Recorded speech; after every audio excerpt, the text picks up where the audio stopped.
Let's go. All right. Hello. Good evening. Welcome to another live episode of the O&G StrikeZone. Bryan Fulford, Kelvin Rozier in the building, in the house. And you know this. Congratulations, Bryan. Who knew Indiana was a football state? I told everybody last year, but I guess being in the Natty 2 years in a row, folks had to see it to believe it twice. But some folks say, you root for the home team. I mean, the home state. There's only one orange and green I root for, so it didn't bother me. Yeah, look, needless to say, it was. I have so many thoughts and really watching it transpose and the way it all occurred. It brought back a lot of thoughts about our championship from a couple years ago. It also brought about a lot of thoughts of things that did not happen in the celebration. You know what I'm saying? So let's see. Let me see. Test 1, 2. I'm seeing a couple people saying, Ken saying he can't hear us. I hear you, Kelvin. I hear you fine. Not sure. I'm thinking it might be on Ken. Hopefully it's on Ken. Check and make sure it's on you. It ain't on your end. Yeah, exactly. You guys in the chats, however and wherever you're watching, give me a thumbs up if the audio sounds good. If you're hearing me and you're hearing Kelvin, that's okay. Good. I'm hearing loud and clear. So we'll put the in-game chat feed up. A lot of thumbs up and everything. Yeah. So, but no, man. The world of college football, man. We could have a long podcast and show just on the world of college football in itself, hey, so much. Things have changed, man. This transfer portal and NIL stuff, man, you're going to see more of this. Teams just pop out of nowhere. They win, and then we'll see if it can be maintained after that. But, it's pretty much pay for play now at that level. The big thing that I heard someone say this, and this is what had me thinking about HBCUs, had me thinking about us. If you are an institution and you can do one or two things, or you got to get a couple things right. One, it emphasizes the importance of the coach that you get. Because, who knows, would Mario Cristobal have been able to get to the Natty with the roster that Indiana had? A lot of people seem to say no. So it underscores you don't have to have a plethora of 4 and 5 stars to be great. You do have to have good coaching, good development. And in the other case, we have to say it, they definitely all year was consistent, had the best team. They played together as a team. But they were experienced. Right. They weren't 4 or 5 stars, but they sure was experienced. They were experienced. That was the second part, is having being creative of how you build your roster. So as we watch our FAMU football team roster being built, right, we're watching and saying, we're watching the coaching, we're watching the assistant coaching, we're watching how this team is built, right? And then the last part I heard and this is the part that makes me kind of chuckle for our level. Man, it really is nice when you have a couple of really nice boosters with some deep pockets and a love for their alma mater. Yeah. Hey, I saw. Now I was going to comment on that also. I was impressed with the turnout. It was a lot of what is that? Crimson or red? What color is Indiana? Crimson and cream is what they, cream and crimson. Excuse me. Yeah, it was a lot of cream and crimson. But it underscores, for example, the comparisons for us. We know when we travel, we go back and think about the Celebration Bowl, right? We travel. Florida A&M alums and fans, we travel. Right? I mean, not at that scale. I mean, because, you know, they have a, you know, at our scale, you can travel, but we also have cachet and we have a name brand. 80,000 some alums, right? Right.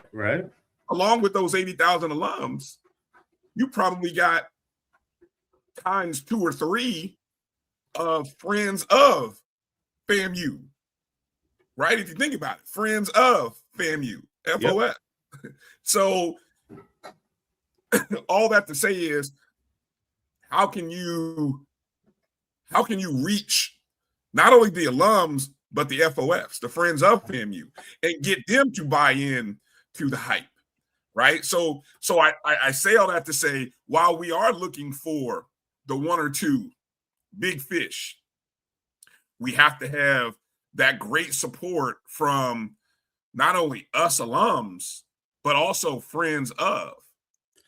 I think you just teed up our first guest to a T. I talked with him earlier today, and you right in his wheelhouse what he gonna preach about this all in and winning and what he want to project from our booster program to Rattler Nations and friends of Rattler Nation. So I 100% concur with you too. Yeah. And that guest that Kelvin is speaking of coming up on tonight's show is the president of our Rattler Booster Club, Zacahry Ansley. Will be coming on at the bottom of the hour to talk about the Rattler Boosters. And, you know, look, I it's one of the things that we have to get behind and support. The Rattler Boosters are the only direct support organization for FAMU athletics. And so, you know, great questions. You guys have questions about the Booster Club, how you can be a part. What, more importantly, maybe as we go into 2026, a lot of you may be asking, why should I be a member of the Booster Club? So this would be a great time to ask those questions and to hear from the president himself and find out why you should be a member of the Boosters, you know? So yeah, we look forward to talking to Mr. Ansley about that coming up. Also in hour 2, confirmed our head bowling coach. We only have a women's bowling team, but Coach Jeramy Williams will be making another appearance on the O&G. And wow, the bowling team, pretty good weekend. Competitive this season. Yeah, absolutely. I can't wait to talk to him because, as you know, he's building. This is essentially his first season, and he has around 7 freshmen. If I looked at the roster correctly, I think you're right. About 7 or 8. Yeah, it's a lot. Yeah. So we'll talk to Coach Jeramy Williams in hour 2. Might even have a couple other surprises. We won't even mention it. And we'll wait to see if it happens. If it happens, great. If it doesn't happen, you'll never miss it because we're not going to mention it. So you want to be tuned in hour 2 some way or another. So don't drift off. And also in hour 2, I think we may have Marcus Green joining us in hour 2. Right. So that's so that's that.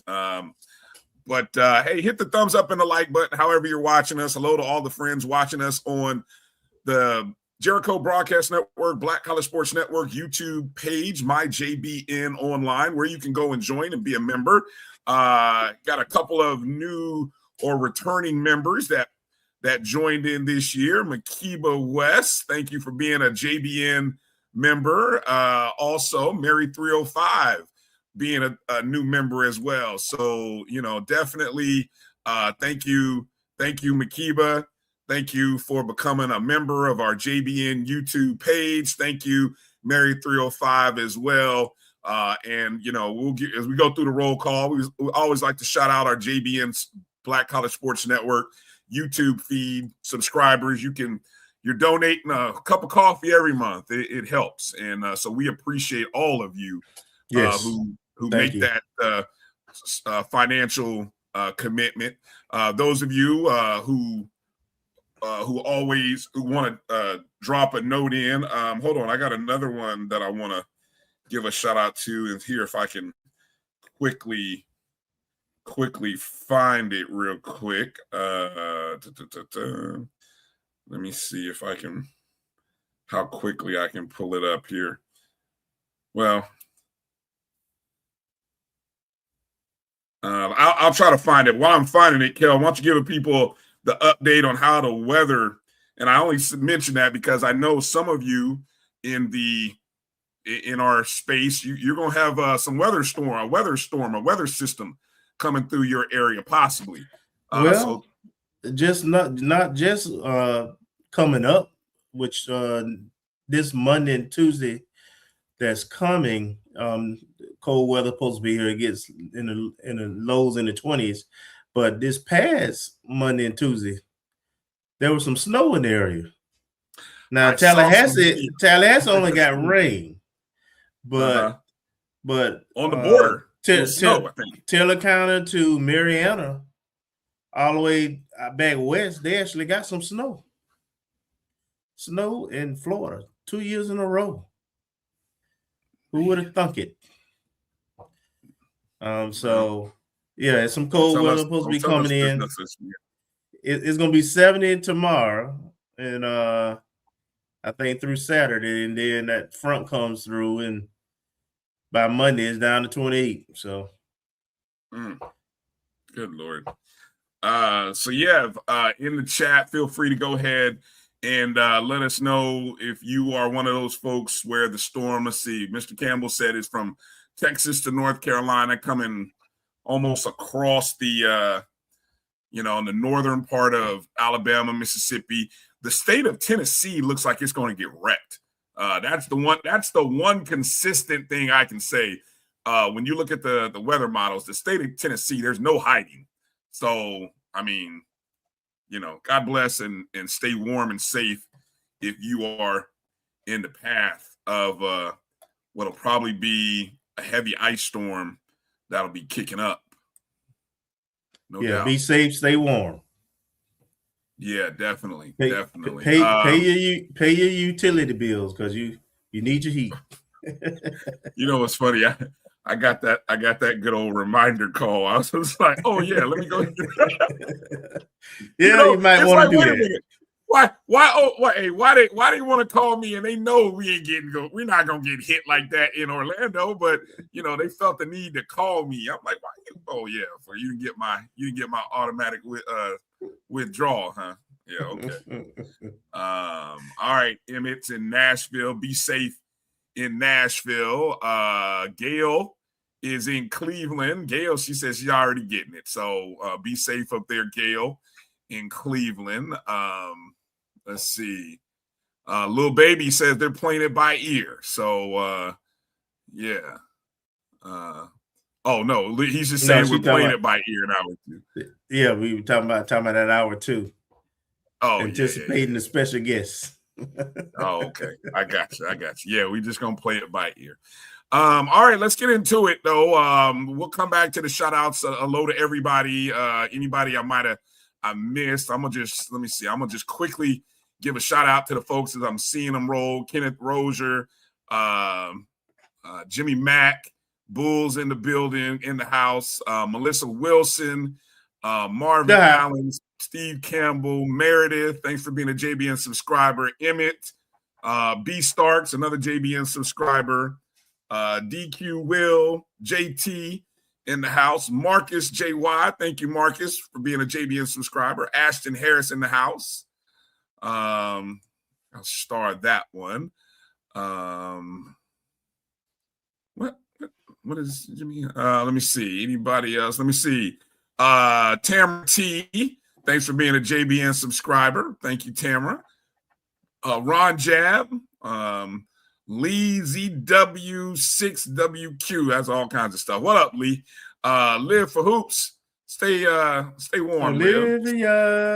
In the house. Good to see you, Liv. Stay warm up there. Lawrence Brown, Sr. in the building. Good to see you. Thank you. Olivia, keep your papers on you. Because it's rough up there in Minneapolis and St. Cloud right now. Boy, look. Joel Banks in the house. Kerry Douglas. Tim Young on Facebook. Good to see you, Tim. Ron Jabs on Facebook as well. Again, want to remind everybody you can always be a part of the show with the chats on Facebook and YouTube. I see them all. I think even Twitter. If you were on Twitter on the computer, I don't know about the mobile, but I know definitely from your computer you can be a part of the chats there.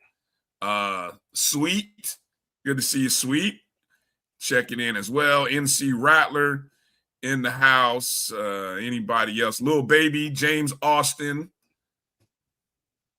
James Austin kind of trolling you there, Mr. Kelvin, on that. Worried about you Falcon fans. Yeah. I'm not doing well. EA. That's all I EA got. is in the house as well. Yeah, we won't talk about that. The high. Yeah. Okay. Let's talk about what the hottest story and the hottest. Hold on. Where is it at? The hottest story and the hottest ticket right now happening in basketball, HBC basketball, SWAC basketball. It's got to be the men, the FAMU Rattlers, who put another 2 in a row on the board. Now up to another 2 in a row on the road. This time at UAPB on a Saturday, and then against Valley on Monday. The win streak is up to 4. The Rattlers are sitting right now 4-1, tied for first place with Bethune and Jackson State, 7-9 overall, just sitting 2 games under 500. Taking a quick look at some of the statistical numbers from the UAPB game. Final score 71-67. A closer ball game. Again, UAPB, I believe, coming into this game. Huh? Yeah, they got a tough squad, man. They were averaging averaging about 80. I saw in conference play about 80-something, 86 a game in conference games. I'm looking it up now. At least going into that game. Now it's kind of dropped a little bit thanks to FAMU. But it was definitely 80-something a game in conference play going in. You can see, from the three-point arc, we held them 35%. Wasn't our, what's interesting though, Kelvin, when you look at the statistics, it wasn't our greatest three-point shooting game, and uncharacteristically, not one of our greater free throw shooting games either. So here's where I'm gonna give my commentary. I'm gonna jump in real quick, because my first observation about this team is now seeing them go on a roll and having this 4-game win streak. They have a larger margin of room for error than we initially anticipated.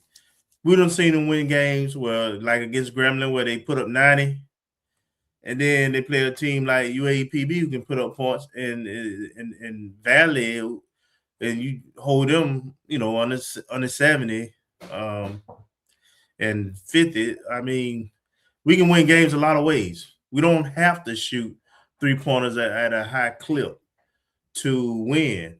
That's the beauty. Our defense travels wherever we go. And, even in this game, our turnovers was kind of up more than usual. And we've seen us win with our big and foul trouble and having that big. So we win a lot of ways. The key is, though, we win and we show composure down the stretch.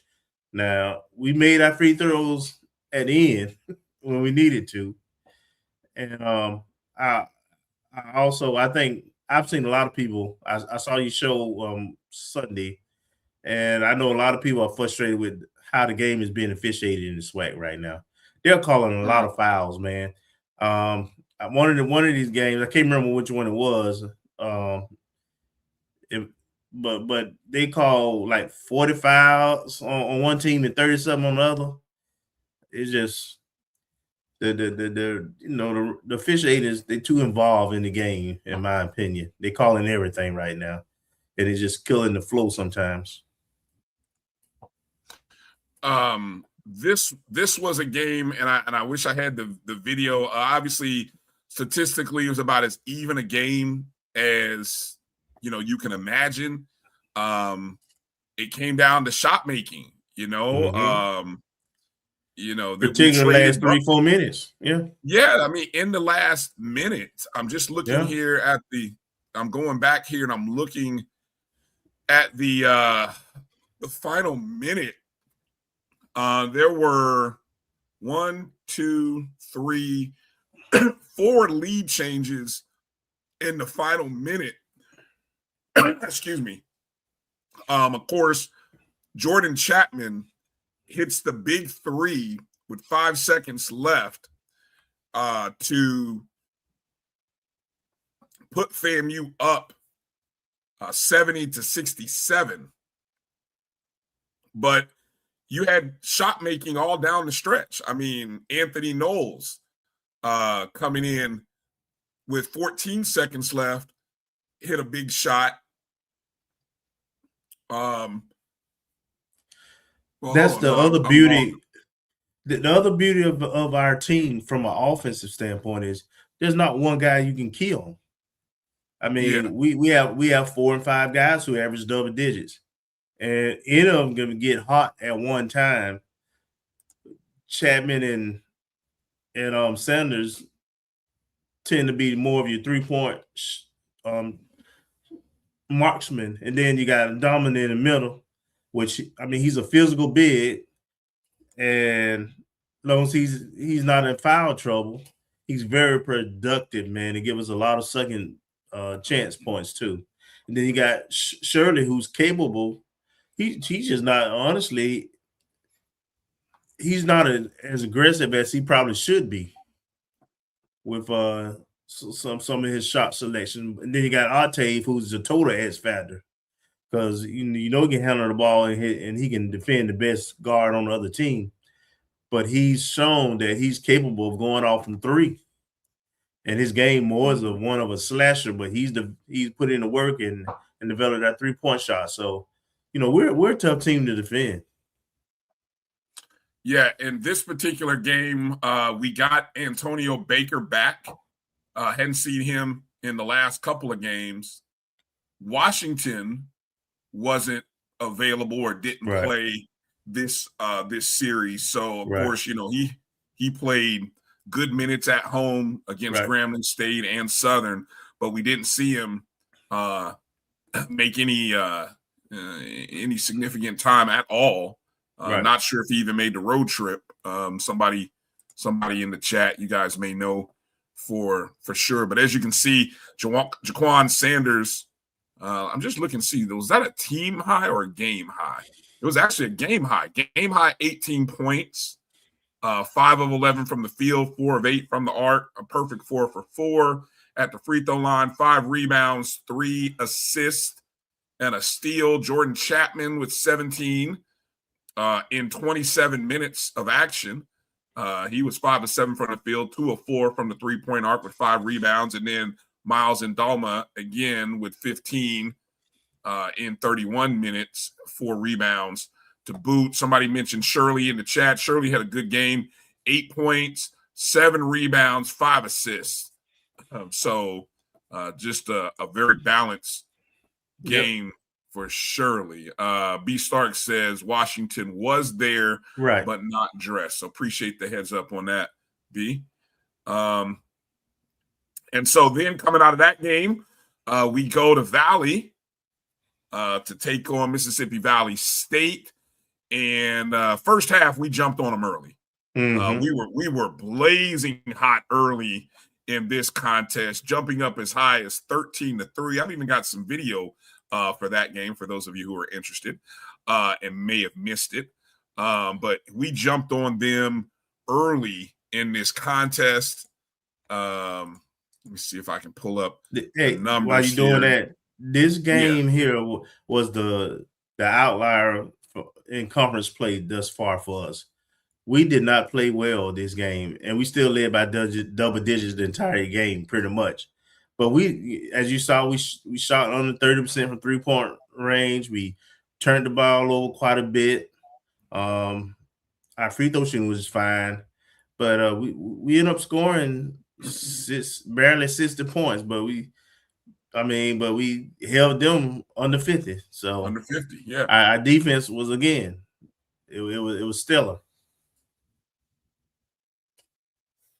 Yeah, getting off to a big start the way we did. I mean, a 13-2 start. I mean, that's the kind of start you want to have in a ball game. Let me see. As we watch it, it may have got even higher than that, up to 15. Yeah, 15-2. I mean, we outscored them 35-17 in the first half of the ball game. But as you mentioned, Kelvin, from the three-point arc, we shot just 29% from the arc. Wow. 80% at the free throw line, though, but we out-rebounded them 44-27. Still had a high number of turnovers, 19 turnovers in the game. Yeah. So, when you kind of look at it and go back and say, okay, but this, look, I mean, we can nitpick all we want, but this is solid performance. Absolutely. When it ain't easy, and winning on the road definitely ain't easy. And adjusting to the different styles of plays and how the official aid is calling the game. All that plays into it, and you winning by double digits. So, yeah, there's nothing to complain about. You're going to have those type of games. That's basketball. I was looking at the SWAC statistics on the three-point shooting because if I'm not mistaken, Sanders has got to be one of the tops in the conference right now. I'm just kind of looking. Actually, he's there are a few guys who are dropping a little bit better than him, which just seems surprising. We'll see a couple of them coming up this weekend from Jackson State. But Sanders is shooting 38% from the three-point arc on the year. But he does lead the conference in three-point field goals per game. Okay. Yeah. He's tied at about 3 per game, and that's in conference games. So right now I'm only looking at conference stats. But overall, let me see. In total, how many 3-pointers did we have in total in this contest? Only 6 of 21. You saw a lot of them there early there. 6 of 21. So yeah, overall, we got good looks. We got good looks. It just the shots they just stopped dropping after the first quarter. Yeah. And then that was on a Monday. Martin Luther King Day is valid. There ain't much environment there. I'm sure they got up big, and the focus probably, went away too. Hey, give me a over under on how many people you think was there as you look at the video clips. Let's you go, guys in chat. Let's go 90. Let's go. Without looking at the box score. Without you guys looking at the box score. Let's go 97. 90. That including the coaches and the team too. NC Rattler, you're being kind. 500 is awfully high. I'm gonna just tell y'all now, way high. Yeah, it was definitely under 500. You guys are being way generous. 200. That's a little closer, Hollow. 200 is a little closer. The official stat book. NC Rattler. You must have looked. NC Rattler. The official stat book says 167 people. Yikes. 167. Yeah, that game should have been moved up to like no later than 4 p.m. Right. There you go. B-Star said it was the same time as the national championship game. That's why it should have been moved up. Yeah. Yeah. Valley should have done what Alcorn and them did. Alcorn moved their game up, and I think Jackson had moved. Jackson State had a home game too. I think they moved theirs up. So, but it is. Nah, theirs was scheduled for 7. Yeah. Yep. Well, needless to say, the Rattlers are now 4-1 in conference play. Again, I had the standings graphic here, but I'll just, in case those of you have been in a tunnel somewhere, tied for first place with Bethune and Jackson State. Winners of 4 in a row. The only team in the SWAC with a 4-game winning streak. I think everybody else is kind of flirting with two wins after the weekend. All those schools that won games. So yeah. We'll talk about our upcoming opponents. Got a home series coming up for the men Saturday and Monday. We'll talk about that a little bit later in the show. And of course, we'll get to the women. We don't want to forget our women's basketball team. They had in my opinion, a good weekend. They split. It went 1-1. Yeah.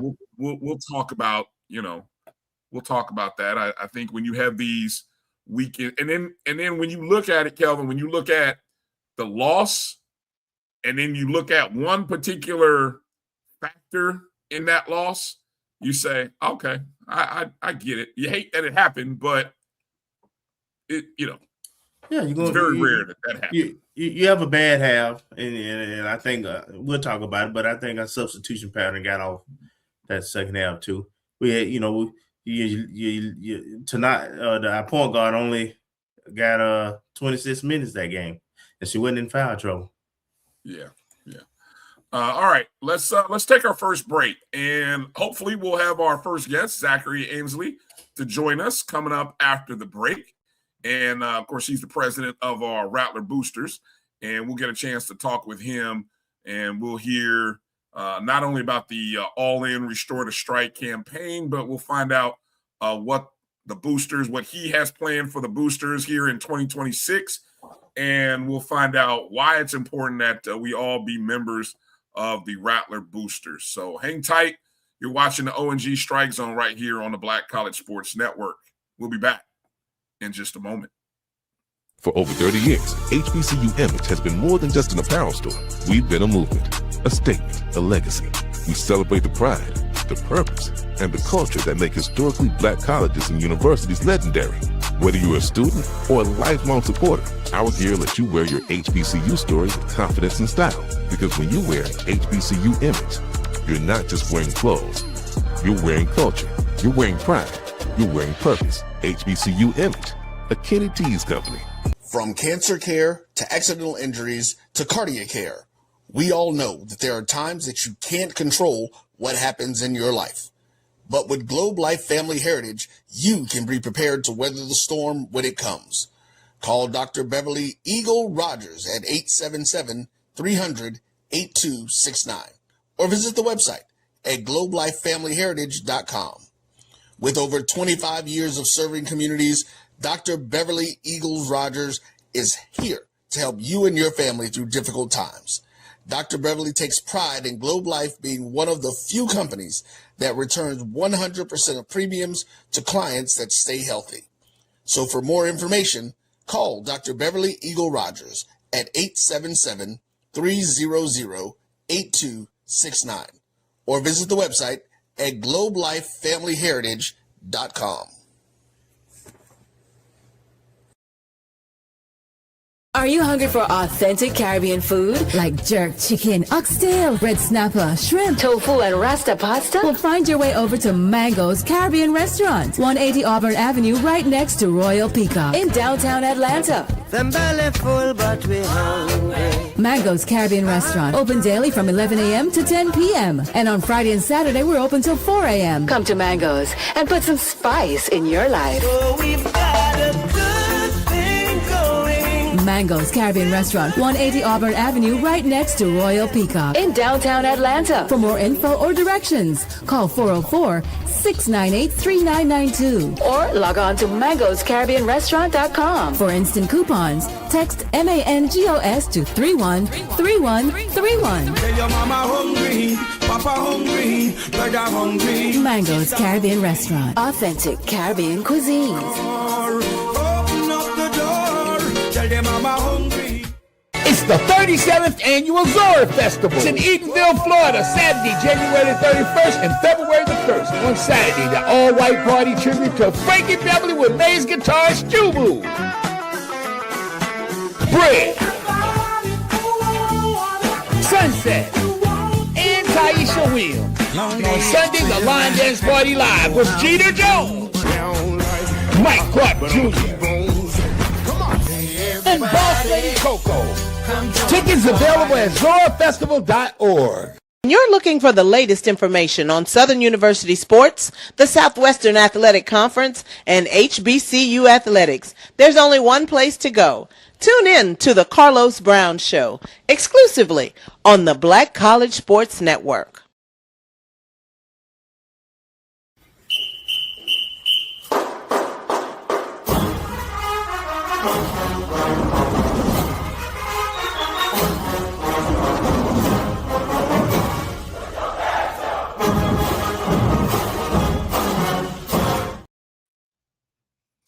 All right, welcome back to the O&G StrikeZone. Bryan Fulford, Kelvin Rozier here with you.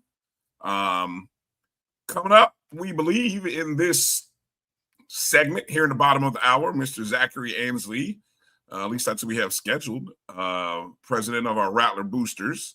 So we hope to have him on soon. I want to give a shout out to the folks checking in the chat room on YouTube or Facebook. I see Chuck Hunt checking in. Good evening, Chuck, on Facebook, watching Monroe from Monroe, Louisiana.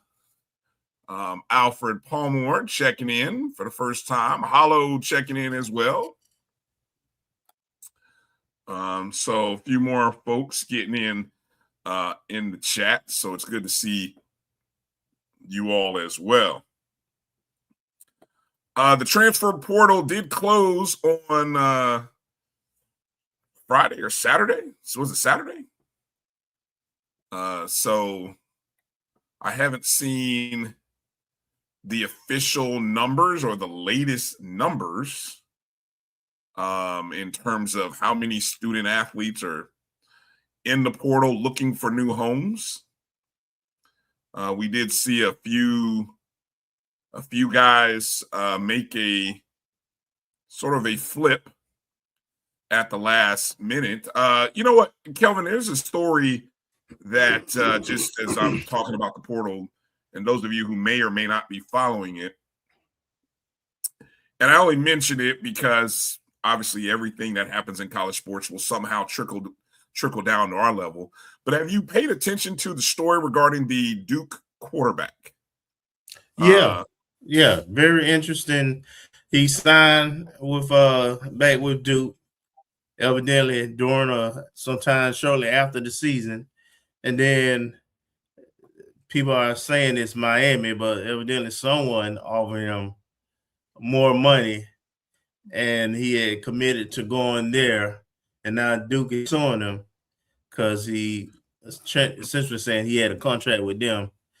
And so wait a minute, he's not now. Nothing has been official. The rumor was Miami, but you're saying there's another school that's in play other than Miami? No. I was saying that Miami is the school that they are. The rumored school is Miami. Right. So yeah, he apparently put himself in the portal a month after making a commitment, and now he had signed a 2-year NIL agreement with Duke. And so now Duke seems to want to hold him to that. And also I read there was maybe some buyout clauses or some things that, you know, Miami or whoever the school is. I mean, again, it's rumored to be Miami, but we don't know for sure. But it just brings back that thought of holding players accountable. And we're in this world where, hey, guess what? Contracts are being signed. And yeah, you know, you've got NIL agreements, which now have to clear the CLC. Anything over $600 has to clear the CLC. And I I read a report that they had rejected several $1 million worth of deals that I think, I don't know if they were fraudulent, but there were errors. There was something not quite right about them. But I don't know, just an interesting thought on where we are these days, where schools are holding players accountable to their contracts. Yeah, and I think where it's headed, Bryan, frankly, is they're gonna have to at the Power 4, Power 5 level, if they're gonna treat kids like employees, they're gonna have to collect the bargain that they can't have it both ways. Absolutely, they can't have it both ways. That's a heck of a large student body population. They do the collective bargaining at the we hear about that term used at the professional level, but man, how many student athletes are there? And talk about representation. I mean, the football players' interests are totally different than the basketball players' interests, than the softball girls' interest, than the volleyball girls' interest. You know what I'm saying? It's like, do you collective bargain per sport? Or, I mean, because I don't think you can do it as an entire student athlete body. You know what I'm saying? For example, FAMU has 300 student athletes plus, right? Right. But all different in terms of their needs. They're all different in terms of the revenue they generate. Mm-hmm. And the quarterback is the elite position, so they're the one really getting the money, but not at the level, but not everybody's getting that kind of money. So right. some kind of way they have to differentiate those franchise type players who are getting paid those six figures from the ones on the same team that maybe get four figures. Yeah.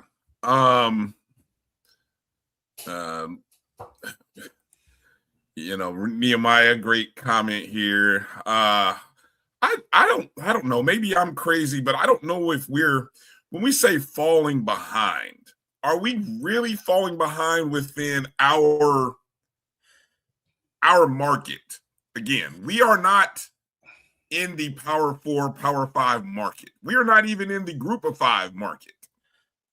I'm hopeful one of these next two guests hop on shortly, because I've heard their comments on this, and I would say we're within our market, but we're not at the top of our market, no, at all. And which is why this all-in fundraiser and what we're doing is happening. Frankly, we have lost some players, not just the Power 5 or Group of 5. We've lost some players within the SWAC. So we're not where we need to be. Let's put it that way. All right. Well, a few other people saying that we are falling behind. So I think our next guest is popped in and he's ready to join us. So without further ado, let's welcome into the O&G StrikeZone for the first time, none other than the president of our Rattler Boosters, Mr. Zacahry Ansley. How you doing, sir? Welcome to the O&G StrikeZone. Can you hear us? Hold on. We got you on mute there. You can hear us, Mr. Ansley? Oh, you're on mute. Let me see if you can take your microphone off for one. Oh, cut it on. Cut it. There you go. All right. Can you hear us? Pro D. There you go. All right. We hear you. We hear you. Do you hear us, sir? Mr. Ansley, do we have you? Hello. Hello. Yes. Can you hear me? Yes. Yes, we got you. Hello. Yes. He's not hearing us. Mr. Ansley, are you hearing us? Let me text him. All right. Yep. I'm going to give you a chance to do that, to text him real quick, and we'll see. We were hearing him, though. We'll just kind of keep going here with the discussion here. A lot of you guys now. I do agree with Nehemiah's comments about the budget, and we talking about, are we falling behind? So within the SWAC, and we talk about our budget. Now, the budget, of course, that part coming from the university, right? We are behind. It seems like if you were to look at, well, I don't know, are we necessarily behind, or are we in the middle? I think we're in the middle, aren't we, Kelvin? I'd say, because the athletic budget within our conference. Yeah, we're about 10 to 12 mil in the conference. Yeah, I think what they put was like 11 something, 11.6, 11.7. But that's about middle of the road in the conference. There are schools doing spending less or have a smaller budget than us. Well, and then it's not necessarily apples to apples, because you take a school like DCU, private, and their scholarship dollars are more expensive because they are more expensive to go to school there. Right. So we'll, our budget needs to be between 15 to 18 mil, though. That's what it needs to be. That's what we got to get it to. Gotcha. Let's see. He's still in the chat. What are you getting from him as you're communicating with him? Because I know I see that his screen, I got him in the green room. His screen is in. That would be a great question. I missed the 220 club today, and I know AD VP IA John Davis was at the 220 club. I didn't get a chance to watch that today. I had practice and then kind of running around afterwards. Did you get a chance to watch? You guys in the chat, you guys get a chance to watch? What were your general thoughts and impressions? Did anybody bring up the discussion of budgets and the budget?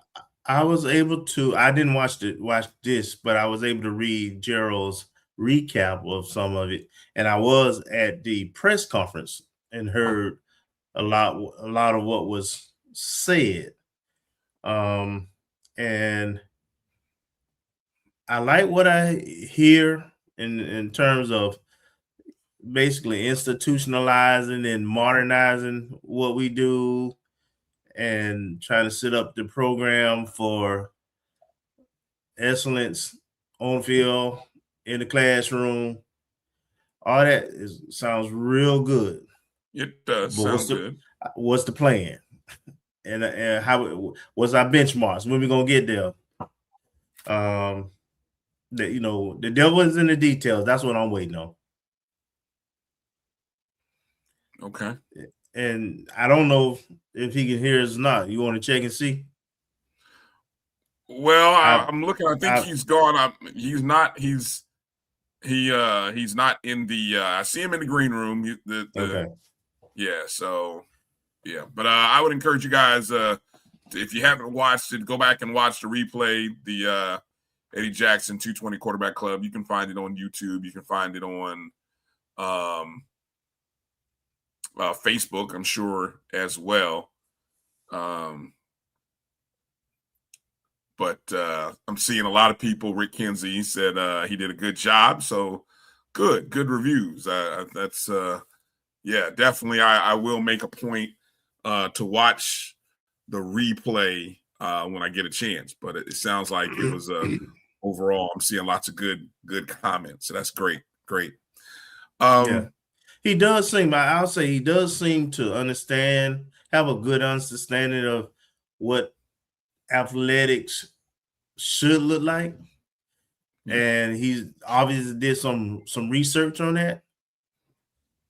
We just gotta see, can he build those relationships and network? Can he fundraise? Can he institutionalize those controls within the university, the things that we control, so that we can maximize those and synchronize those areas where need be and modernize it. But yeah, and I'll be all on board with that. But you know, we give them the opportunity. All right.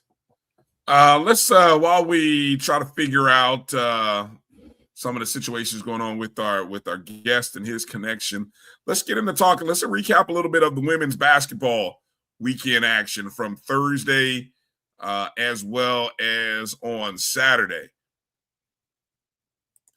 The Lady Rattlers on Thursday of last week.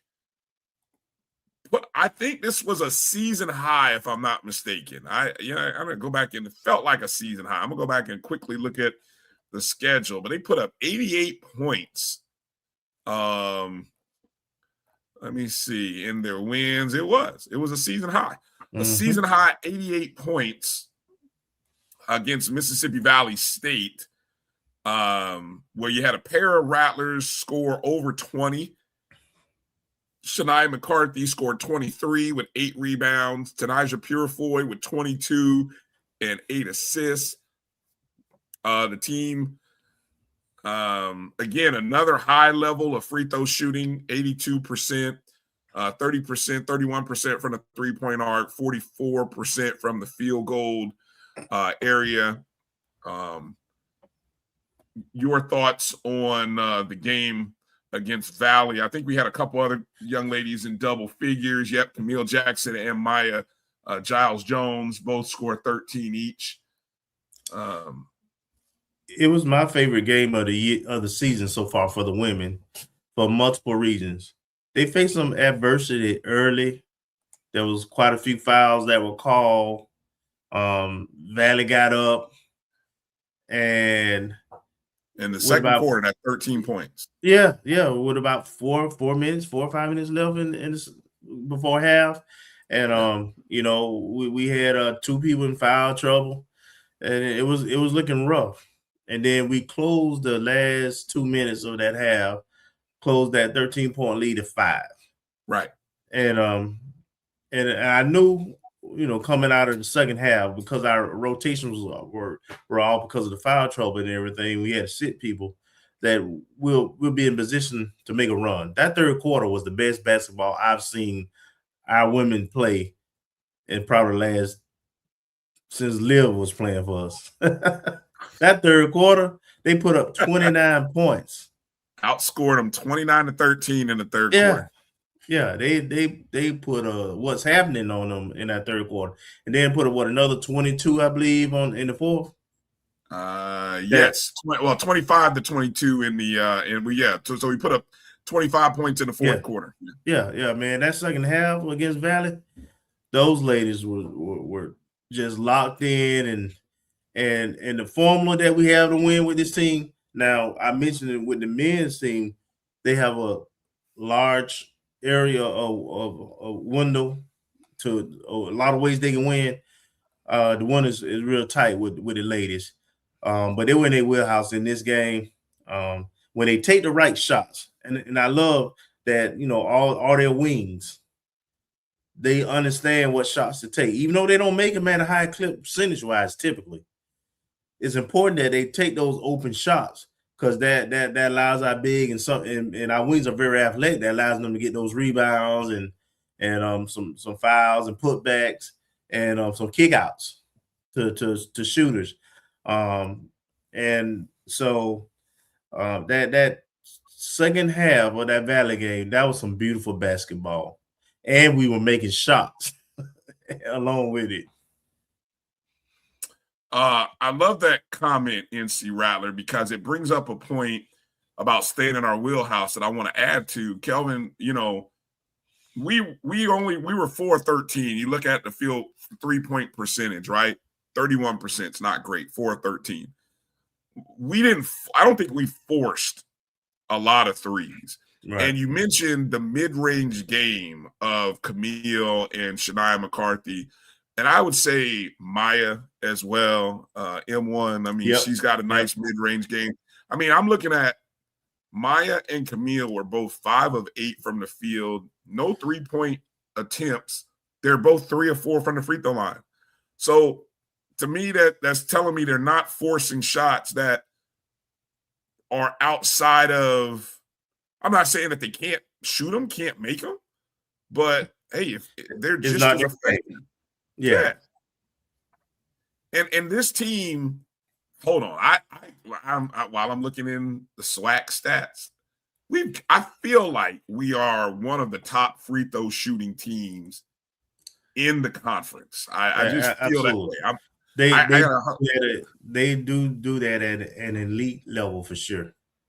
I'm gonna pull up the stats here. Free throws. Yeah, exactly. Here it is. Boom. Team free throw percentage right here on the SWAC website. We are shooting as a team in conference play 81%, which is the league best. The second best team is shooting 74%, 74.4. That's amazing. That's amazing. And that, right now, that's a big part of this team's success. After the win against Valley, it was our third win in a row. Then we went over to Arkansas and played the first game of the double against Arkansas Pine Bluff, and didn't have quite the same level of success. It was a close game. We did lose by 10, but just a bad second half. You just couldn't make anything. Yeah, the third quarter we got blitzed. We had a 9-point lead at the half.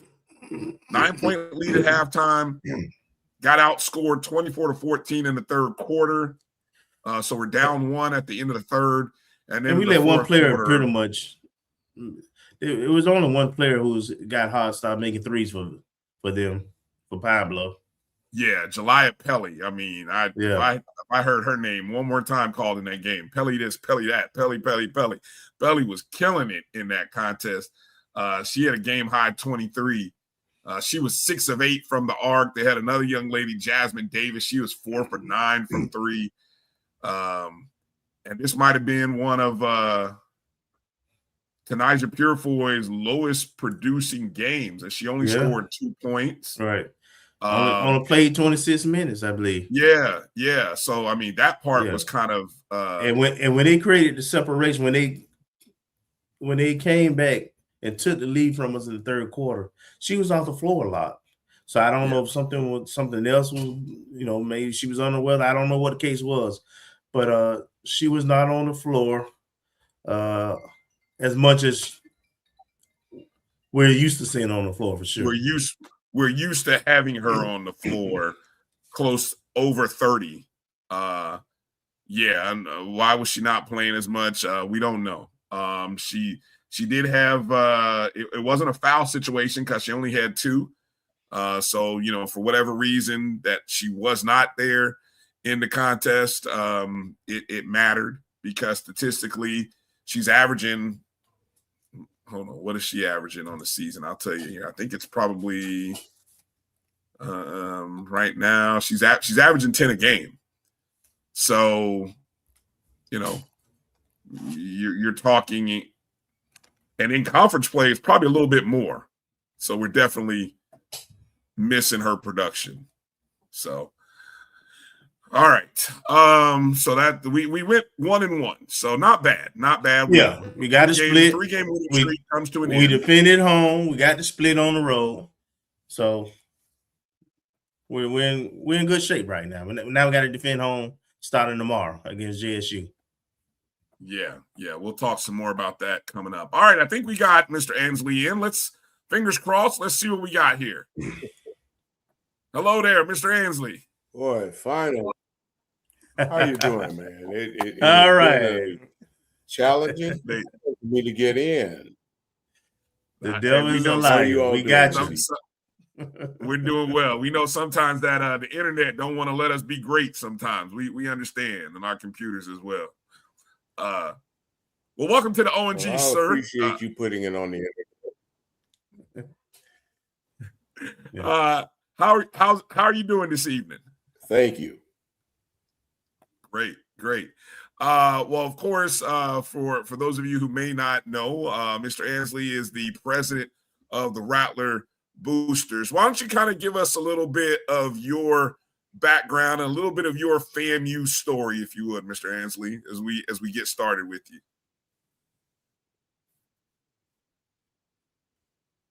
All right. Some of you all may know me. I've been a member of the Rattler Booster organization now for about 2.5 years. Our former president, Mr.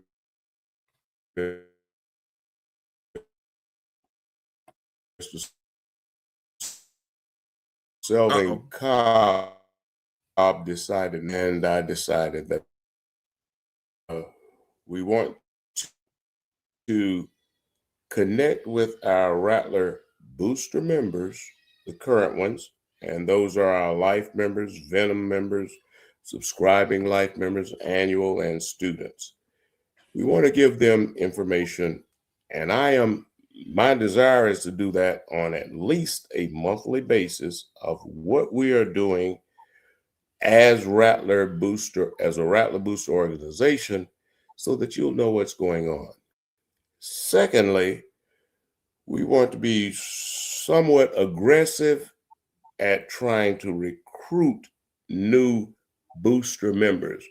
Right now, we've got about 290 life members and approximately a little over 75 annual members at $100 plus. But the funds that we raise, please understand, nobody on this booster board gets paid for anything. Every dollar we raise goes to athletic events. That is both revenue producing sport, of which we have primarily 3. The football team, girls and boys basketball team. The other sports really don't produce revenue, but we do help them in their endeavor to supply the needs of students. The other thing that we want to do is to make sure that we do a good job of recruiting more booster members. I particularly take it personally that we only have about 300 booster members in our organization. Now, that being said, we got a big job ahead of us because we want to be able to fund Rattler athletic sports. Football provides most of the revenue.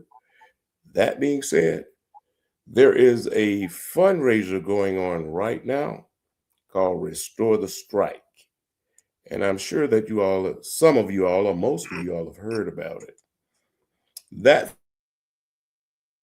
fundraising venture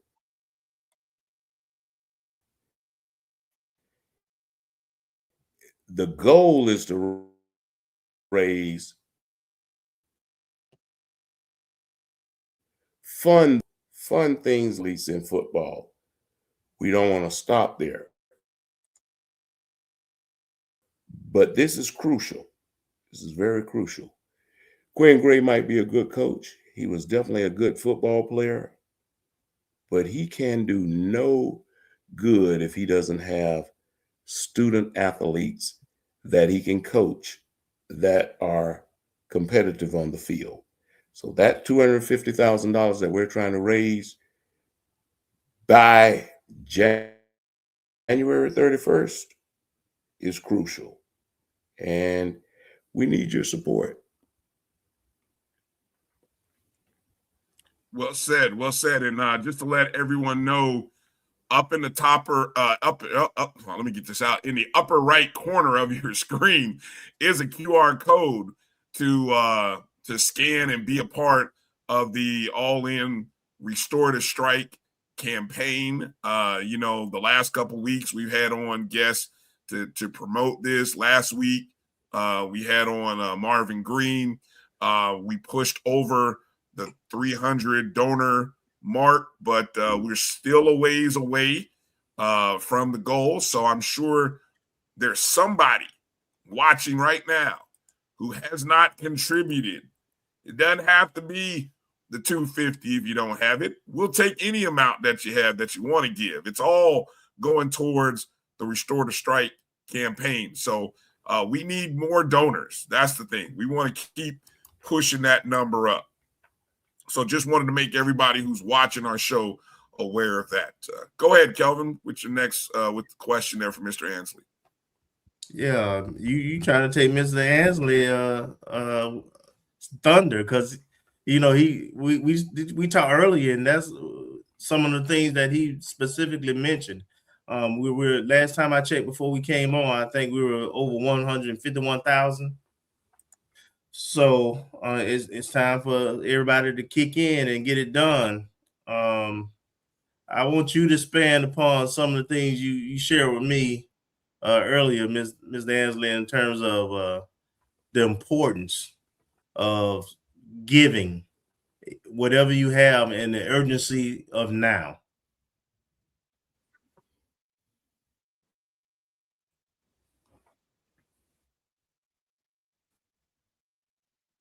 Do we have you? I know we're dealing with a few delays there with our communication. Okay, go ahead. Thank you, Kip. Yeah, the floor is yours.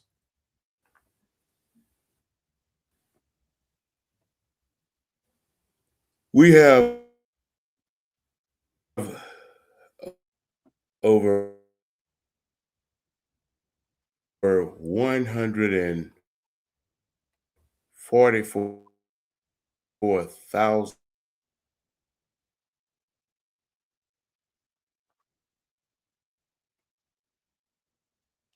Kelvin, let me do Those this. of you who do not know,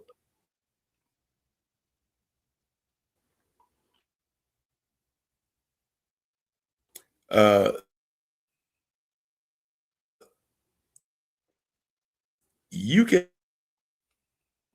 have a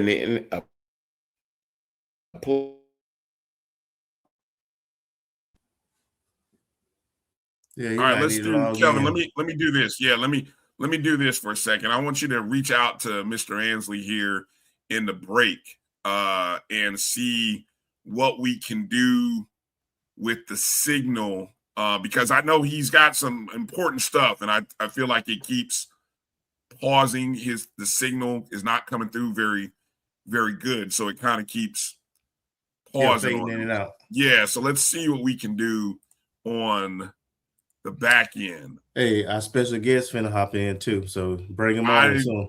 Yeah. I was gonna go to a break. Okay. To give you a chance to call Mr. Ansley, let him know that, and then when we come back, we got a special guest joining the O&G. So hold tight, Rattler Nation. Buckle in. Tell a friend. Get logged in. We all in. Coming in on the other side of this break. That's all I'm going to tell you. Right here on the O&G StrikeZone. Bryan, Kelvin, and our head ball coach will be joining us on the other side. You're watching the O&G StrikeZone right here on the Black College Sports Network. We'll be back in just a moment. This is Bryan Fulford. AD Drew and I are co-hosts of the BCSN Sports Wrap. We talk about all things related to HBCU athletics. From the games, teams, coaches, and fan interest stories, we cover it all. You can find our shows on Facebook at BCSN Sports Wrap, YouTube at MyJBN Online, and everywhere you listen to podcasts like Anchor, Spotify, Google, and Apple Podcasts. You can also find the show on the Jericho Broadcast Network's app. Make sure to download. We look forward to you joining the conversation and being a part of the show. From cancer care to accidental injuries to cardiac care, we all know that there are times that you can't control what happens in your life. But with Globe Life Family Heritage, you can be prepared to weather the storm when it comes. Call Dr. Beverly Eagle Rogers at 877-300-8269 or visit the website at globelifefamilyheritage.com. With over 25 years of serving communities, Dr. Beverly Eagles Rogers is here to help you and your family through difficult times. Dr. Beverly takes pride in Globe Life being one of the few companies that returns 100% of premiums to clients that stay healthy. So for more information, call Dr. Beverly Eagle Rogers at 877-300-8269 or visit the website at globelifefamilyheritage.com. For over 30 years, HBCU Image has been more than just an apparel store. We've been a movement, a statement, a legacy. We celebrate the pride, the purpose, and the culture that make historically black colleges and universities legendary. Whether you're a student or a lifelong supporter, our gear lets you wear your HBCU story with confidence and style. Because when you wear HBCU Image, you're not just wearing clothes. You're wearing culture. You're wearing pride. You're wearing purpose. HBCU Image, a Kenny T's company.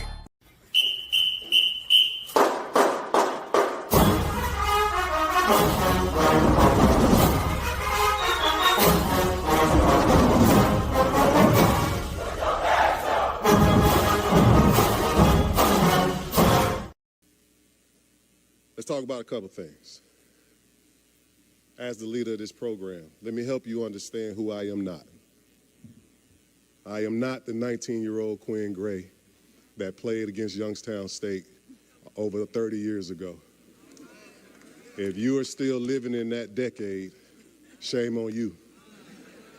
I am not the Quinn Gray who was getting his first coaching role here in 2010, 2011. I am not that Quinn Gray. I am the Quinn Gray who's a Division II national championship coach, who just led a school to 12 wins, the highest wins in a university's history. And I am a leader of men that is going to take this program back to where it wants and needs and always should be, and that's at the top, not only of HBCU football, but FCS football. And with that said, we want to welcome back on to the show our coach, who's going to put FAMU, as he said, back where it rightfully belongs, at the top of the FCS world. Say it with your chest. Say it with your chest. Coach Quinn Gray. Coach, how you doing tonight? Thank you for joining and coming back on the show. Man, I'm doing just fine, man. I'm glad to be back. I gotta apologize sincerely about last week. So just, this thing has been a whirlwind with the portal and dealing with recruiting and all that good stuff. So I do apologize about last week and apologize for being a little late tonight because I'm just getting down to South Florida, trying to get some high school guys lined up for us to bring in on visits on next week. So, it's an important time of the year for us right now. So we're working diligently. Well, we understand that, Coach. So, we definitely don't want to interfere or disrupt any of that. What you're doing is way more important, man. But we appreciate you could give us some of your time, and we look forward to partnering with you and making sure, man, that we communicate with Rattler Nation. We get the things out that you want out directly to our fans and alumni.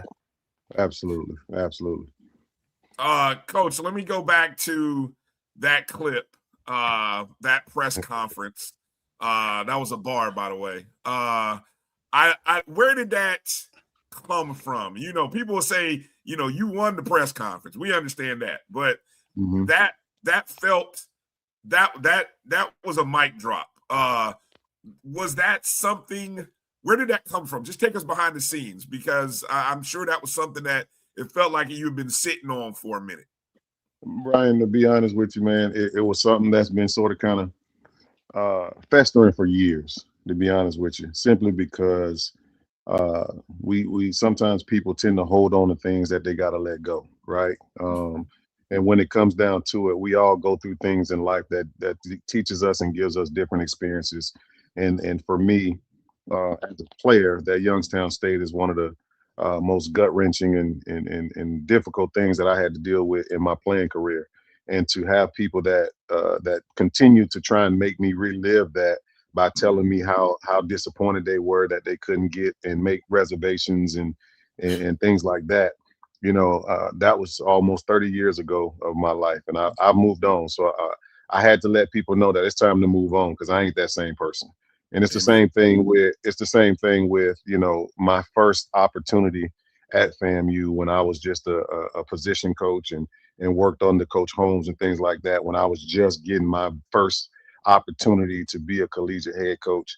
And again, the experience and some of the things that I've been able to be a part of over the last 10 to 12 years has really shaped me to be the coach that I am today, and allowed me to lead a program to 12 wins and win an HBCU D2 national championship last year. So I just had to really just let people know, don't come at me with them same old ways that you think that who I used to be, because I ain't the same person I was yesterday. So yeah, I definitely ain't the same person I was 12 or 25, 26 years ago. Amen. Amen. Well said. Well said, Coach. What has it been like in this new role and trying to not only get the staff together, but get the recruits and do all the planning? You've gone through this one time already. So did that previous experience of going through that when you were going to Alabama State, has that helped, or how is it different? Well, for me, this opportunity is a little bit different, simply because, you know, Albany State, we didn't have to deal with the money part of it when it comes down to what student athletes are asking for.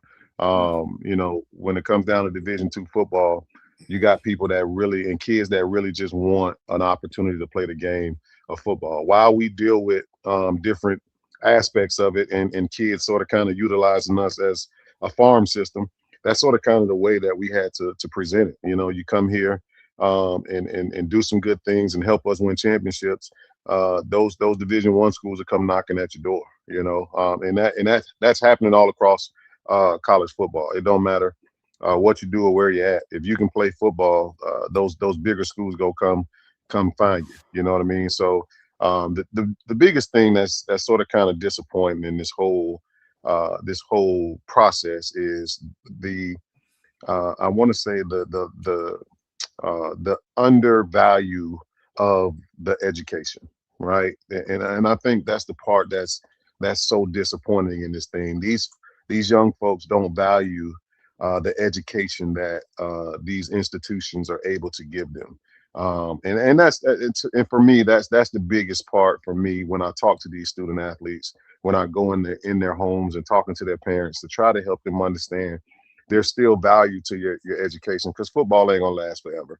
And when it comes down to it, you got to be able to understand that everybody's not going to get $300,000-$400,000. It just ain't gonna happen, right? And if you do happen to get $200,000-$300,000, what are you doing with it, right? And then those kids that are averaging $25,000-$30,000 a year, that ain't enough, to be honest with you, to keep you going for the next 10-15 years. That's enough to get you through the year and make sure that you're doing the things that you need to do for your family. But at the end of the day, that's below minimum wage when it comes down to it. So and what's happening with some of these schools, they're not telling these kids that taxes come out of that, and sometimes they got to pay rent out of that, because a lot of things in these contracts aren't being read by these student athletes that don't have the knowledge or the awareness of how to read a contract when it comes from these institutions. So for me, just to understand and help these young men to just look beyond surface level, you know what I mean? Because you got to look deeper at this thing and how it works when it comes down to it, because it's so much deeper than just surface level and the money part of it, that we got to get our young men more educated about this process than they really are. So the other part of that is the staff has come together very nicely. Everybody is in the house, and it's just a matter of a couple of days that we'll get that part of it announced. But I'm excited about the staff. I'm excited about where we're headed, man, and I think we got a good chance to do some good things early on here. Nice. Go ahead, Kelvin.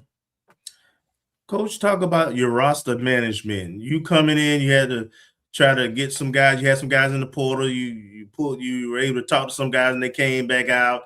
Then you got some guys who are transferring in, who committed. I know you're working with trying to get some high school kids in now. I saw where you talked about the talent, D2 talent moving up to this level and how that translates. Just talk about your roster management, what you're looking for, and all those different parameters.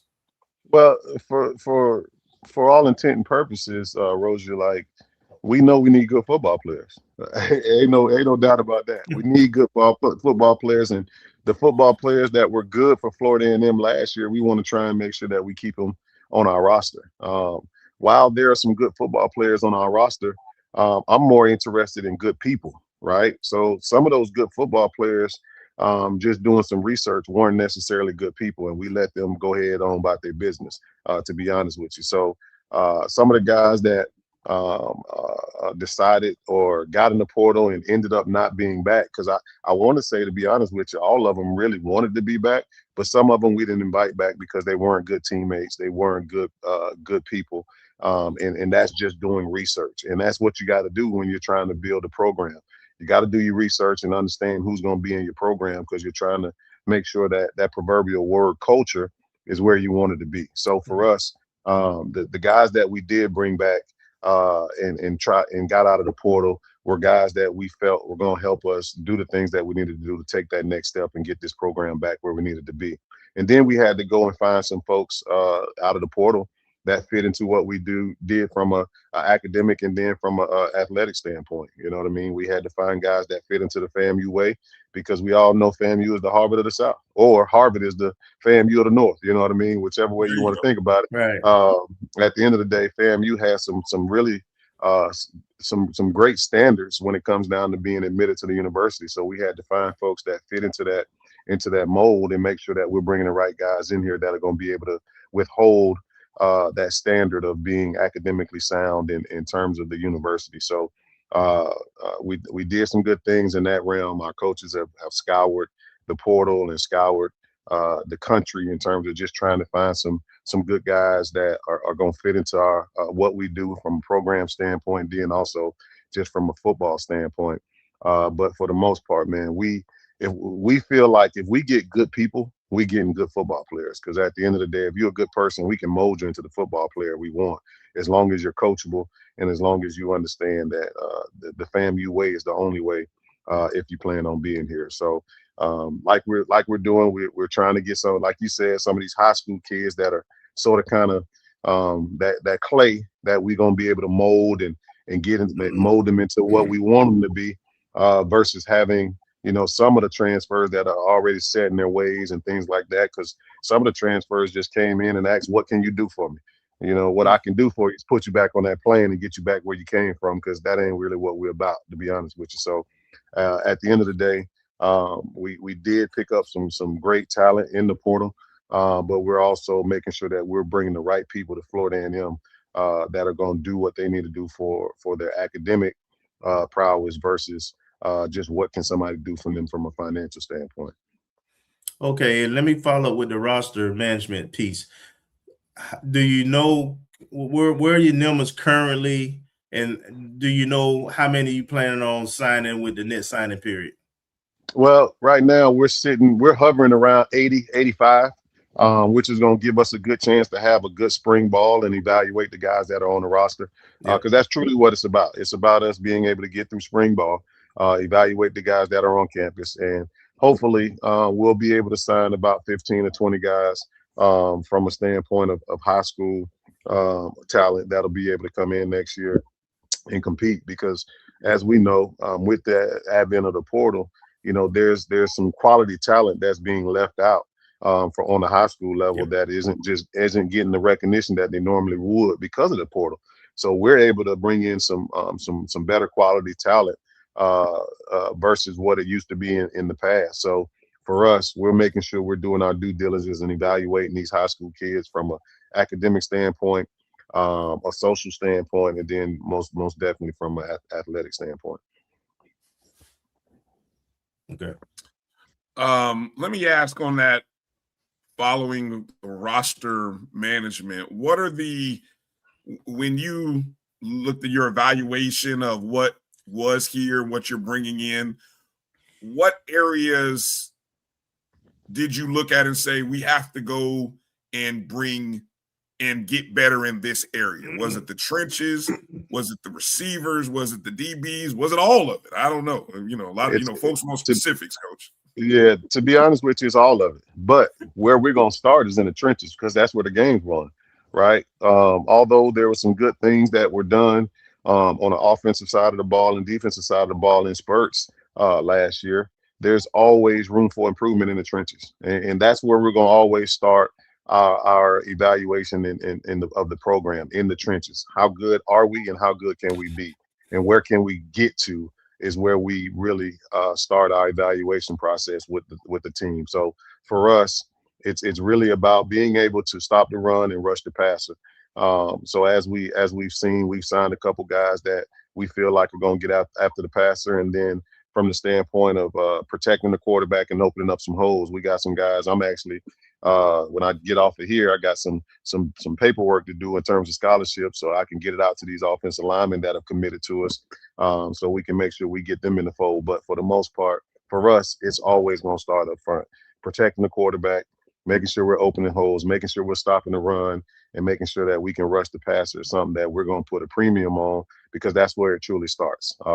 When it comes down to the wide receivers, man, and the skill guys, we always want guys that gonna make the explosives happen, right? Those wide receivers, those running backs that can take that thing to the house and not get caught after 40, 45 yards and take that thing 60, 65 is what we're truly interested in. And that's sort of kind of where we've been when it comes down to the guys that we've signed. There's a couple guys that Mike Peterson, Corey Petty, a couple of those guys. We got Quan Lee back in the fold that left a couple of years ago and didn't have the experience that he hoped for at Arkansas State. But, at the end of the day, Kanari Wilters came out of the portal. So we're looking forward to making sure that we're putting these guys in great situations to be successful, more so from an academic standpoint, and then also from an athletic standpoint. Nice. Coach, let me jump in real quick. When you were evaluating and putting together the staff for this job, what are the qualities you were looking for? And I know one question I often get: do you plan to coach a position, or are you going to have position coach, OC, all that? What's your structure? To answer your second question, we will have position coaches. I'll have a quarterback coach. I'll have a co-OC, but I do plan on, at least for this first season, calling it and making sure that we are in line with what we want to do from an offensive standpoint until I'm comfortable with handing those reins over to somebody that's on the staff that I can trust. Not that I don't trust them, but at the end of the day, when you've done something for so long, you want to make sure that you're in line with what it is and your thought process, and people are thinking the same way that you do. And I think I want to hope that by the middle of the year or beginning of the season that I can do that, so I can concentrate and make sure that from a program standpoint and totality, that everything is running efficiently, but that I know it will because of the guys that we've got on the staff. But just from a standpoint of being efficient, being able to turn that over is something that I look forward to, because I've done it for the last 4 years, or whatever the case may be. So from that standpoint, when it came down to putting the staff together, obviously guys with Florida ties, right? Because we got to win back the state, and making sure that we're getting that quality talent out of the state of Florida. Far too many times you see too many schools that are in the SWAC coming to steal talent right out of the Big Bend area. And we want to make sure that we are keeping our quality talent in the Big Bend area and in Florida, if possible. Obviously, you ain't gonna get them all, but at the end of the day, we want to do our best and put our best foot forward and making sure that we're keeping our best talent here in the state and also in the Big Bend. But what you'll see from this staff is over 120 years of coaching experience and playing experience collectively.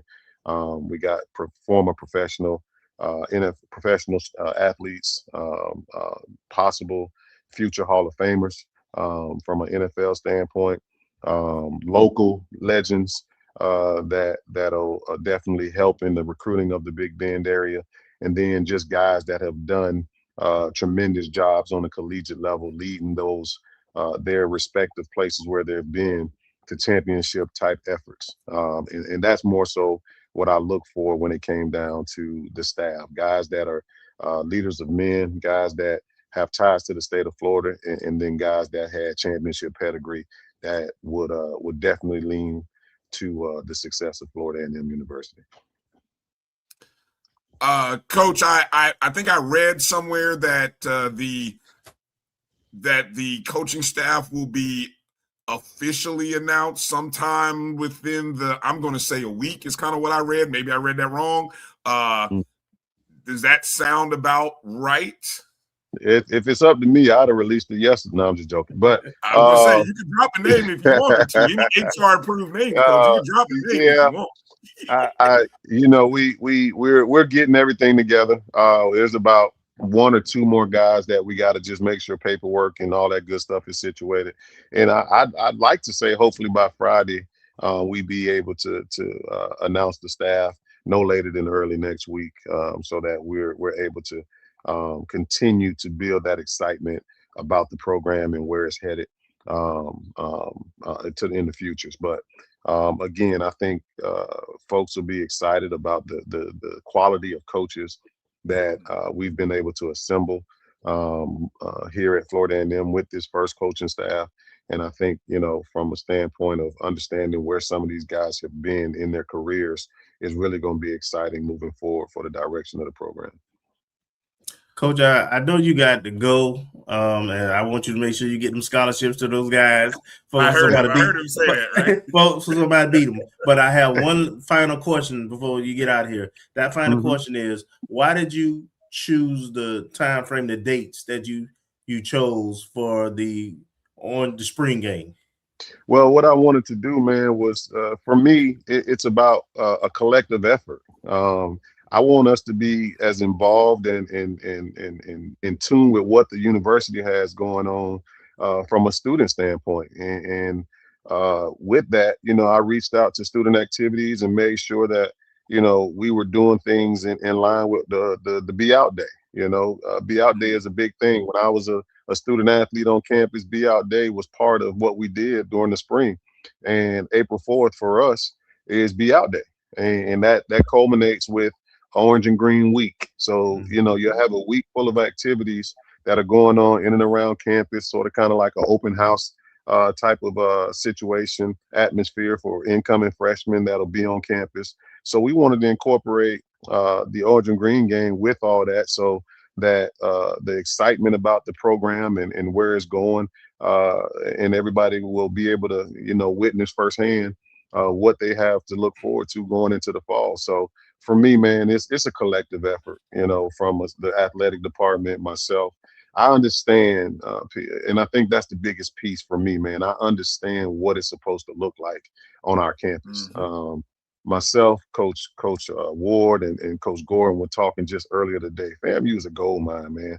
We just got to be in the same mindset and preaching the same message, and that message has to be the same that our new AD, Mr. Davis, is talking about and preaching in terms of his initiative with the 2030. So for that, man, I'm excited about where we're going, and I'm excited to make sure that we're doing everything that we can to collectively bring FAMU back to where it once was. Talk about what all in means. Why it's important. It's important for everything, because it encompasses everything, not just from a football standpoint, but it encompasses everything in life, because the A stands for attitude, right? Every day you get up, the attitude is up to you, right? You got a choice of what kind of attitude you take into the day. And then that first L is little things.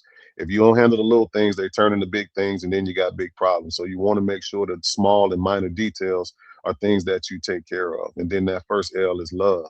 And it's tough. Sometimes you don't hear middle-aged black men telling each other and telling kids that they love them, but at the end of the day, that's what we have to do to help these kids understand that we're going to take care of them, we're going to protect them. But I tell them love ain't spelled L-O-V-E, right? Love is spelled T-I-M-E, because anything that you say you love, you're going to spend time with.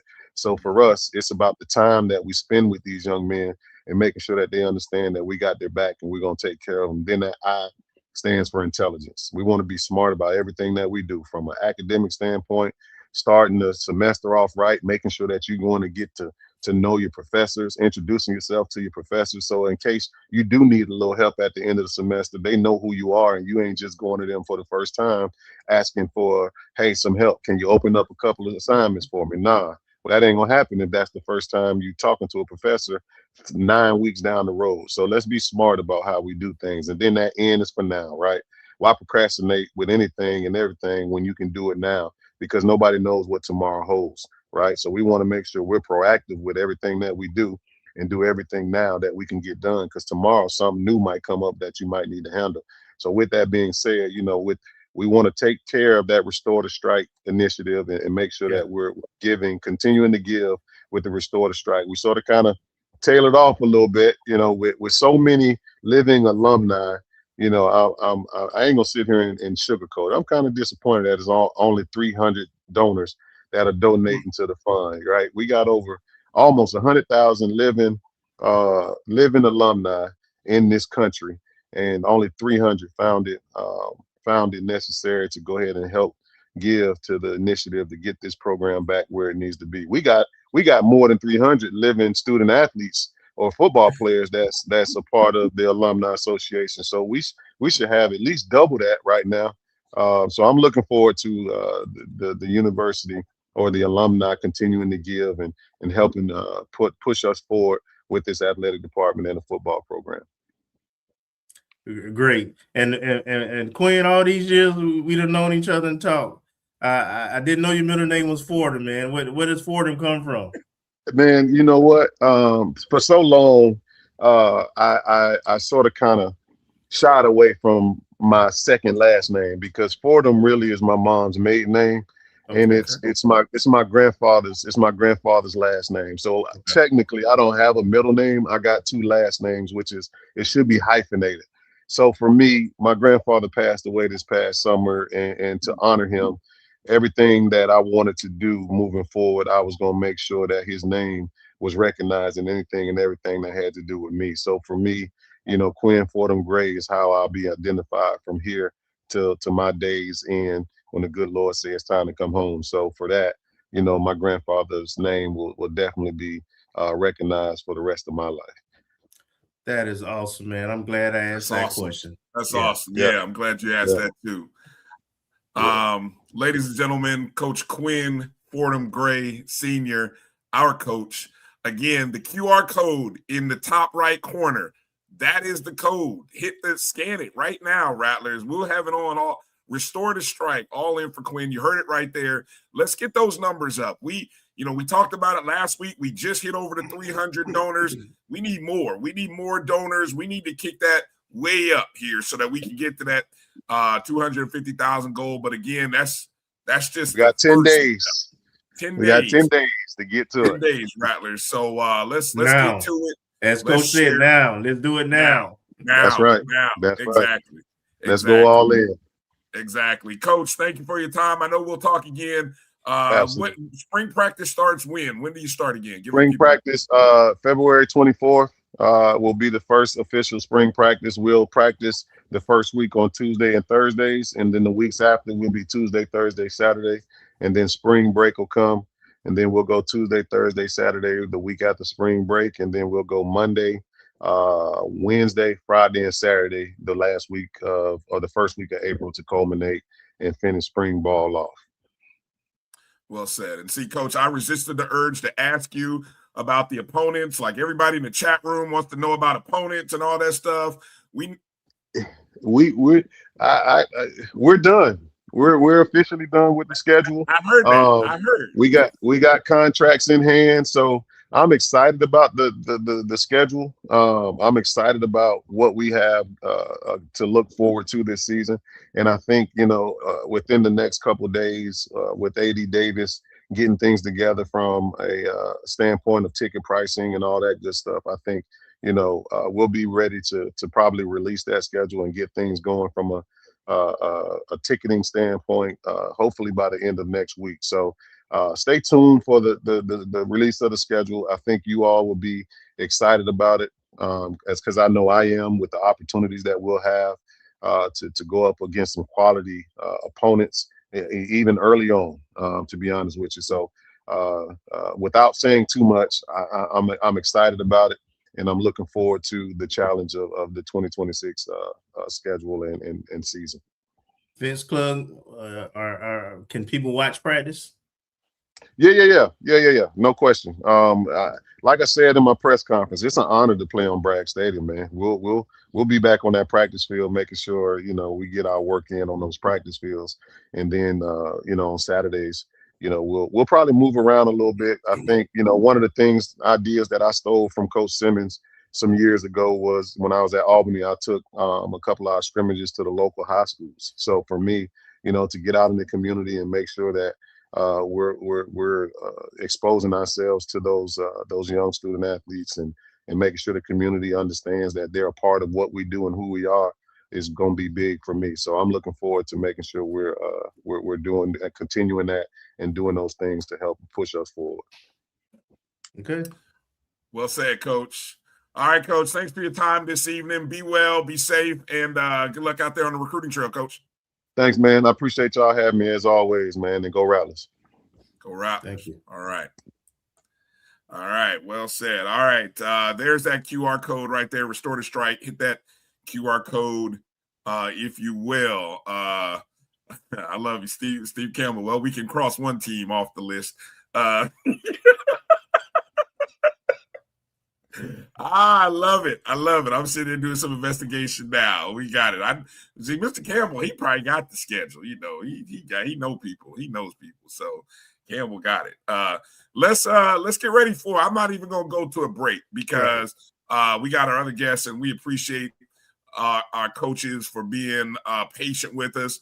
Joining us right here on the O&G StrikeZone, coming back to the show, is our head bowling coach, Coach Jeramy Williams, after a good weekend on the lanes with the Rattlers. Coach, thanks for your patience, Coach. First off, How you doing this evening?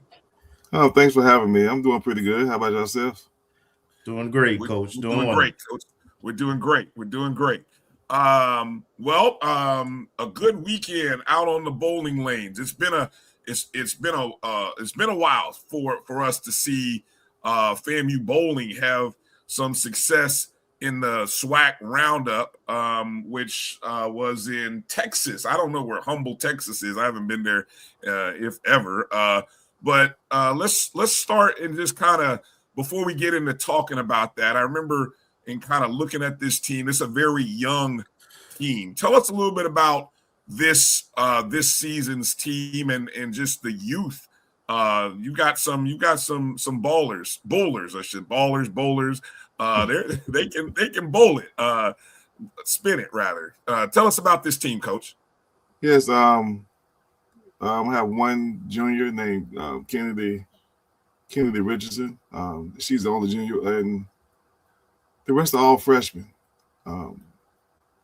They're still in the learning process, and they're still doing pretty good. We just, got to go through some learning difficulties, and they're doing pretty good.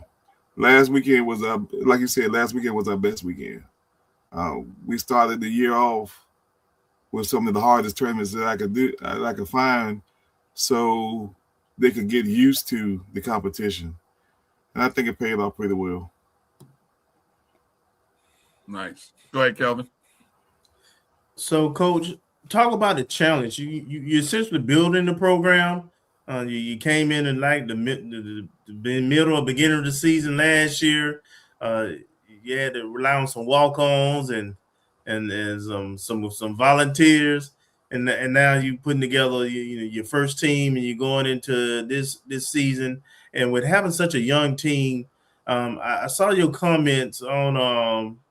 I watched the YouTube when y'all bowl from time to time. Then I saw the SWAC did some interviews, and you talked about some of the challenges of having a young team and who coached them.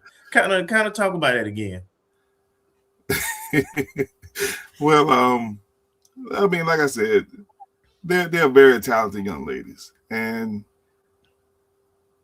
just trying to get them to the college level of bowling is kind of difficult because they're used to a more easier pattern on the lanes than what the NCAA puts down. So to get them to focus in on their targets instead of looking at the pins, that's been a challenge. And with the aids that I have, the training aids that I have in the bowling center, it's helping a lot. And they're beginning to buy into the program and willing to learn now. They know, they feel, they love to win. And then by this past weekend, don't get me wrong, we took a lot of L's over the last term because we was playing like the number one team in the nation, like the Jack Stakes and the Vanderbilts and Nebraskas. And playing those girls, they saw what they needed to do to get better. And I think that was a turning point. And now that we went to the SWAC and got some W's, that helped a lot. Because like last year, I wanted to do something different because the first thing I wanted to do was get enough young ladies. Make sure I have a full roster. And right now I have 10. And that's helping a whole lot, so I can sub and stuff like that. But they are coming along really good. Okay. As I'm looking at the SWAC results, the SWAC West roundup, how do you assess the field? Give us a thought. Who was the I hate to put it in terms of favorites, but who were the top returning teams? We had victories over Prairie View A&M, Alabama A&M, Grambling State, Jackson State, and Southern. So I think if I'm not mistaken, we kind of went 5-7 or 5-6? 6 and 8. Okay, 6 and 8. Okay. Yeah. Okay, I was definitely off, but not far. But how would you assess who are the top teams as you look at the SWAC coming into that tournament? And you mentioned that the team felt they see kind of where they need to be. Right. The top team right now in our conference is Jackson State. We was able to beat them. Then after that, it's probably Alabama State. We did lose to them in most of the games we lost in the 7 and 8 frame. We was leading the matches, most matches, and we just lost it at the very end. And that really hurts when you're trying to move up in the rankings and trying to make the SWAC, because SWAC only takes the top 6 schools. And so right now we're sitting at 6. It's like a 3-way tie for 5th, I guess, or 6th. So we're thinking positive, and then we're gonna make the SWAC this year. And then another tough school was Texas Southern. We had them beat too going into the 8 frame, and the girls just lost focus a little bit and let's let it get away. And right now, working on trying to have that striking instinct. This way and put them away, and that's what we're working on now in practice.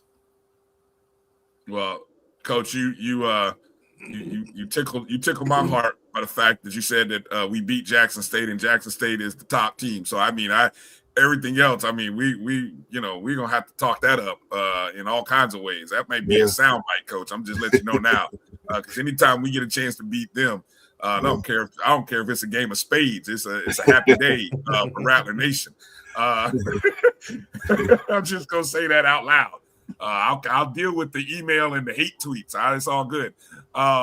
This upcoming week, let's see. This weekend you're traveling now with the storm and everything happening. Are plans still in place to be a part of the event happening in Woodbridge, Virginia this weekend, coming up Friday through Sunday? No, sir. They had to postpone that tournament. Okay. They didn't say why. I'm assuming that it's probably not enough participation, because most tournaments you want to have at least 10 schools to make it a decent tournament. So they probably didn't have enough participation. So the next tournament we will go to will be the East SWAC Roundup, which is February 5th through the 8th. And then that would decide who goes to the SWAC championship. Okay. So the SWAC uses the roundups to determine the top 6, as you said. Yes. Okay. Yes. Okay. And so that is it a one day, or is it, because I'm looking at the schedule online and it's saying only February 5th? Is it a one day, or is it a weekend kind of thing? It's a weekend tournament. Bowling starts 8:00 on a Friday. We bowl 8:00 Friday morning till roughly 4:00 in the afternoon. That's Friday, Saturday, and Sunday. So, and there's no lunch breaks or anything like that. So it's just straight bowling all day long. And most teams, I know my team, they're throwing those 15-pound balls all day long. So that's really tough. Talk a little about the conditioning. As you mentioned that, my arm and fatigue kicked in. But talk about how you prepare your team. What type of conditioning and what are workouts like to get your team prepared to be able to deal with such a grueling day? Well, we were going through the strength and conditioning in the weight room. Then I changed it up to make sure that they're doing what they're supposed to do and get the proper training and proper exercises. So we invested in some squat machines, and now our practices start 6 a.m, and it's basically all consequences. If you miss a spare, you got to do some consequences. You got to do some squats. If you throw a split, you got to run downside the lanes. So basically, our practice is all conditioning, the whole practice. And it gets their attention and makes them focus a little harder, even though they're getting tighter throughout the practice. It makes them focus harder on what they're doing. And we even got some ropes, the ropes that they use in the gym. So we got some of those that's part of their exercise regimen. Okay. I appreciate you giving that insight. Go ahead, Kelvin. Coach, I want you to talk about a little bit of the technicalities of the matches. How you go about lining up your bowlers based on the type of match it is, because I know you got Baker's match and the different kind of, and then with some you need an anchor bowler when the team is bowling. So kind of just talk about how you set up your lineup in terms of bowling. Well, with the stronger teams, I try to put in the best 5 I got, and with the weaker teams, I try to put in the young ladies that really don't get a chance to bowl too often, and they give the starters a well-deserved rest. I try to make the lineup to beat everybody. I don't like losing. I really don't, and so we try to match up as best as we possibly can, and we've been doing pretty good with the SWAC roundup. We have the young lady from Qatar. She's averaging about 180. Brianna Buzan. And then we have some young ladies that's Alina Rodriguez is averaging like 170s. So they're coming along. They're coming along. I'm trying to get them to the 190 range. If I can get them to the 190 range, which is just a spare, couple of spares short of, then they will be right there. But majority of the time is simple spares, spares in the middle of the lane that they're using their big ball, their strike ball for. And of course, it curves at the last minute, and then they'll miss the spare. So we're in the process now trying to give them some spare balls and some more balls to help throughout the day, because, of course, the lanes start off early in the morning, but by late afternoon and early afternoon, late afternoon, they kind of dry out. And most of them, all they have is the big ball. So we got to kind of keep adjusting all day. And so the balls that don't break as much will be helpful in that.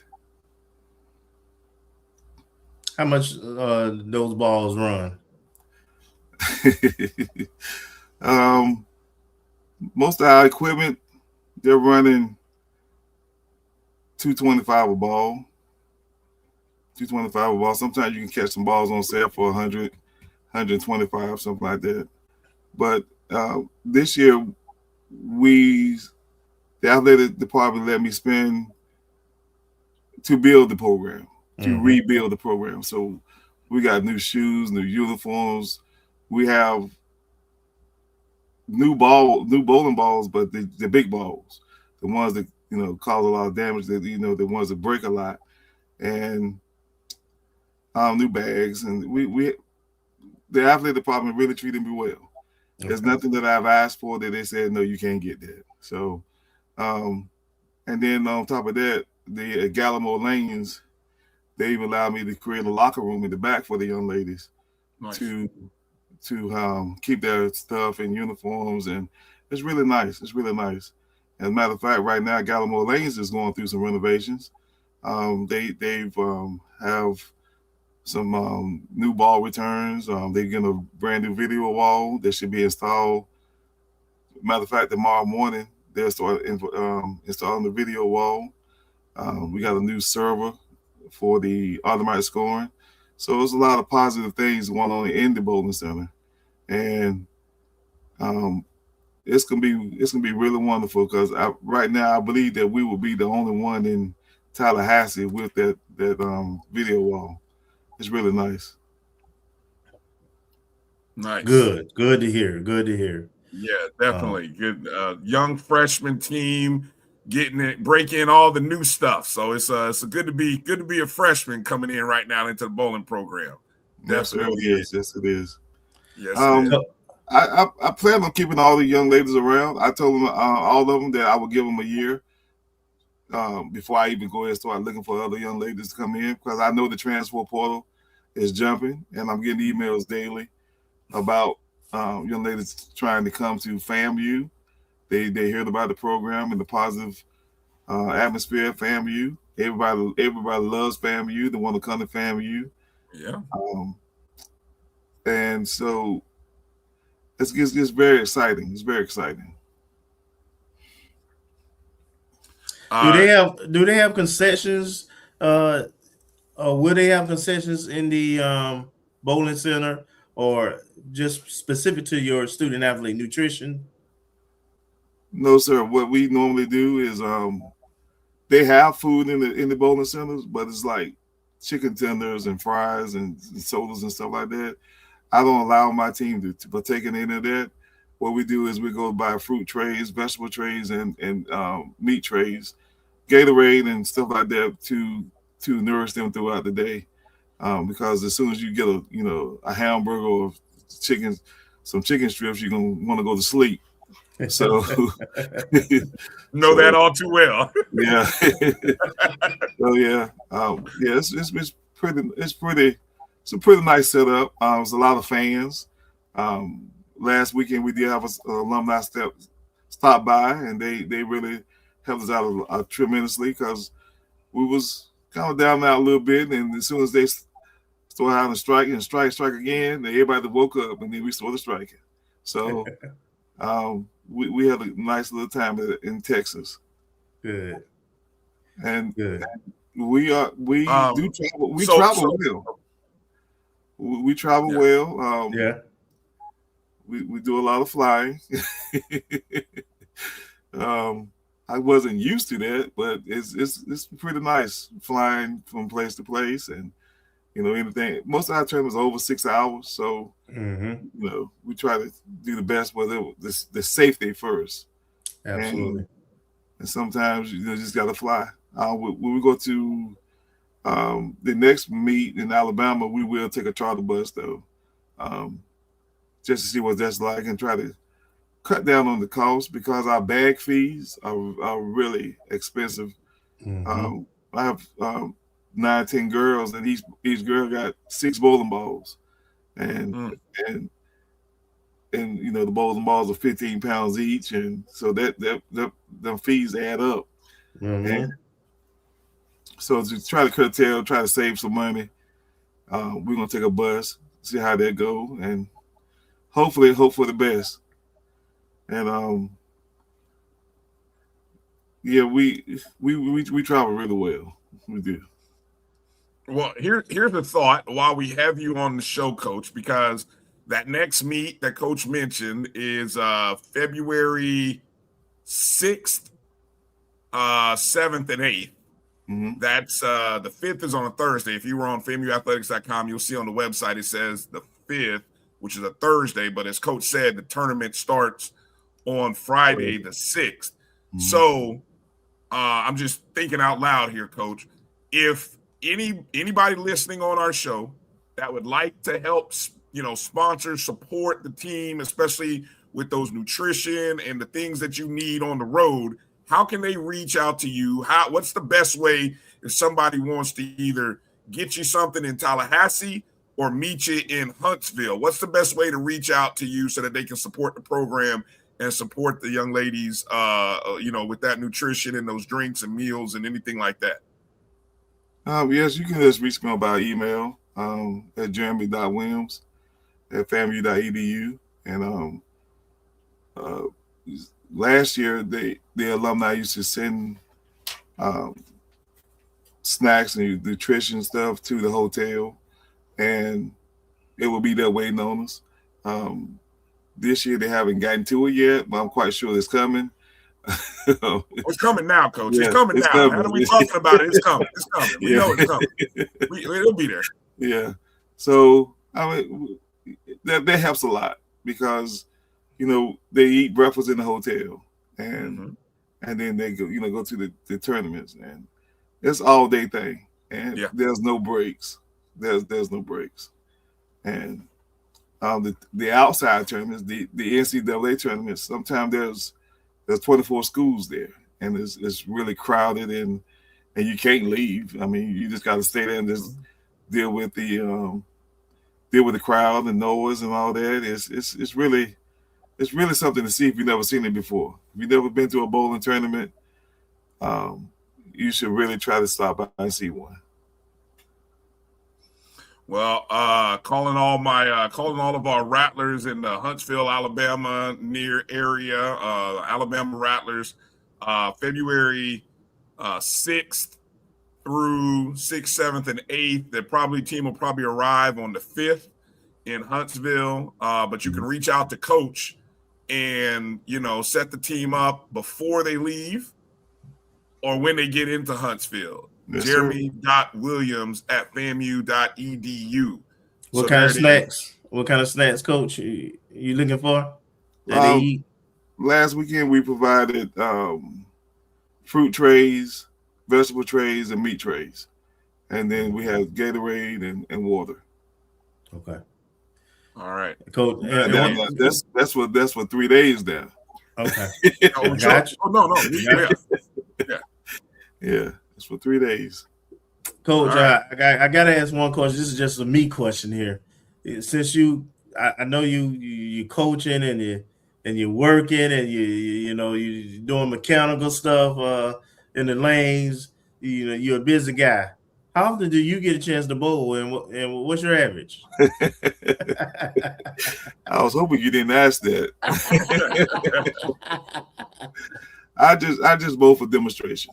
I don't have time. I don't have time to join the league. Right. But if there's a demonstration that's needed, then I'll do the demonstration. I try to stay objective. I don't want to be that type of coach that said, well, if I can do it, you should be able to do it. So I just teach and coach. Right. And it's been working out pretty good. Okay. Yeah. All right. So Bryan, basically, he's a ringer. I thank you. I noticed he never gave a number. He's so good that he don't want to show off. He don't want to give a number. I got you, Coach. I mean, everybody said, "Oh, you just showing off." Yeah. So I just sit down and stop bowling. So.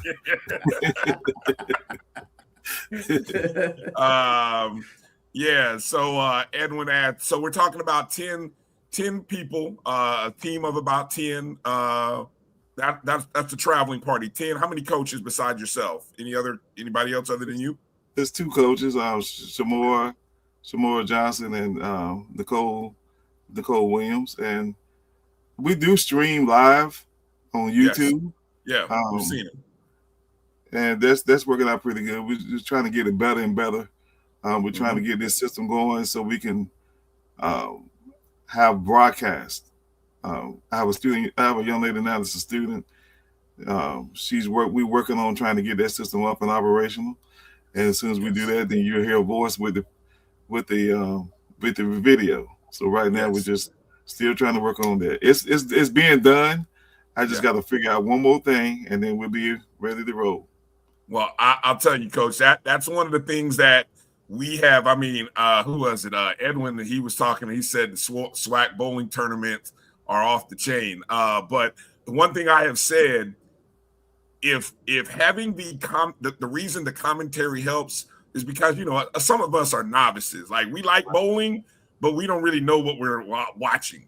So to have somebody there who, as we're watching these videos and these matches and these tournaments, who can kind of explain what it is we're seeing, that adds the value that is, wow. I mean, and then, we're able to find out about the young ladies on the team and just follow along that way. That's what really helps. So we can't wait for that added component to the videos, because that's when it'll really jump off. That's when the numbers will really jump, when you got the commentary behind it. Yes, sir. And that's what we're working on. And we're really close on it. We're really close. I think we need like another 20 followers on YouTube to make it go live.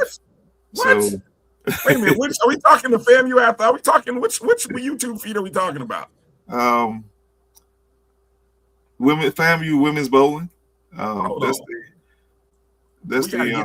We got to get that going now. We'll get you that 20. That's ridiculous. We're going to tweet that out. We're going to tweet that out. I'm going to go find that right now and post that in the link. We'll get you those followers tonight, Coach. I really appreciate it. What'd you say, FAMU women's bowling? Yes, sir. All right. I'm gonna make sure to get that link up and see so I can find that and we can get that going here. Found it. Okay, boom. All right, there it is. FAMU women's bowling. All right, good. So hey, folks, I'm gonna put that up on the YouTube, not on YouTube. I'm gonna put it up here in the chat, and we need you all to go follow. I'm gonna put it up here in the chat. Now, keyword. Everything is now, right, Kelvin? That's the keyword now. That's right. There we go. Boom, Rattler Nation. There it is. There's the link right now. Jump into YouTube. Follow. Let's get those numbers up. We need that. We need those numbers up. Coach said he needed over 100, so let's get that going ASAP. Come on, Rattler Nation. Let's make it happen. I'm gonna subscribe too while I'm here. I'm gonna got about 3 different YouTube feeds I can jump on, Coach. So I'm gonna go ahead and subscribe myself. Bam. I really appreciate it. Yeah, definitely. So that'll be great. That'll be great. And the young ladies would love to see all the Rattler Nations showing support. They will really enjoy that. Good stuff. Good Got stuff. it. Okay. FAMU women's bowling. Okay. All right, Coach. Congratulations on the success at the last tournament. Can't wait to see what the team does in Huntsville, Alabama, and we'll be following along. And again, anybody, if you have anything like, I don't know, gift cards, but if you want to coordinate with Coach, that's why we put that up, Hollow. That's why we're here, Hollow, to let people know. See, that's what we do. But Jeramy.Williams@famu.edu. Yes, sir. And there's how you see how Coach's name is spelled right there. Jeramy.Williams@famu.edu. Send Coach an email. You can coordinate with him how to get those nutrition or drinks. 3 days now. Remember, 3 days. Maybe if you want to help sponsor a day or something, work that out with Coach. All right. So let's get to work, Rattler Nation. And I got a feeling. I got a good feeling. We had already beat Jackson State. I got a good feeling, Coach. I'm just telling you. You didn't say nothing, but you got me. I'm hooked. Let's go. Yeah. All right, Coach. Thank you for your time tonight. Thank you for your patience and waiting on us. And it was a pleasure talking to you again. Thank you, Coach. And the pleasure was all mine. And strike again. Yes, sir. Yes, sir. Yes, sir. Things up. All right, Coach. Take care. All right. Woo. Good stuff, man. Good information. Good information. Yeah, man. yeah. Learn something new every time. That's why we do this stuff, folks. That's why we do this. So we got a YouTube page that we're signed up for. Rattler Nation gonna get signed up for it. We found out how we can support the bowling program on these meets and these tournaments. And hey, we learned that that we'll soon be broadcasting and have the feed. So thank you guys. Thank you, chat. Appreciate you guys. Thank you for as support. well as renovations to the renovation. Gallimore lanes. Yeah, man, I tell you, I'm gonna go down and get some pictures.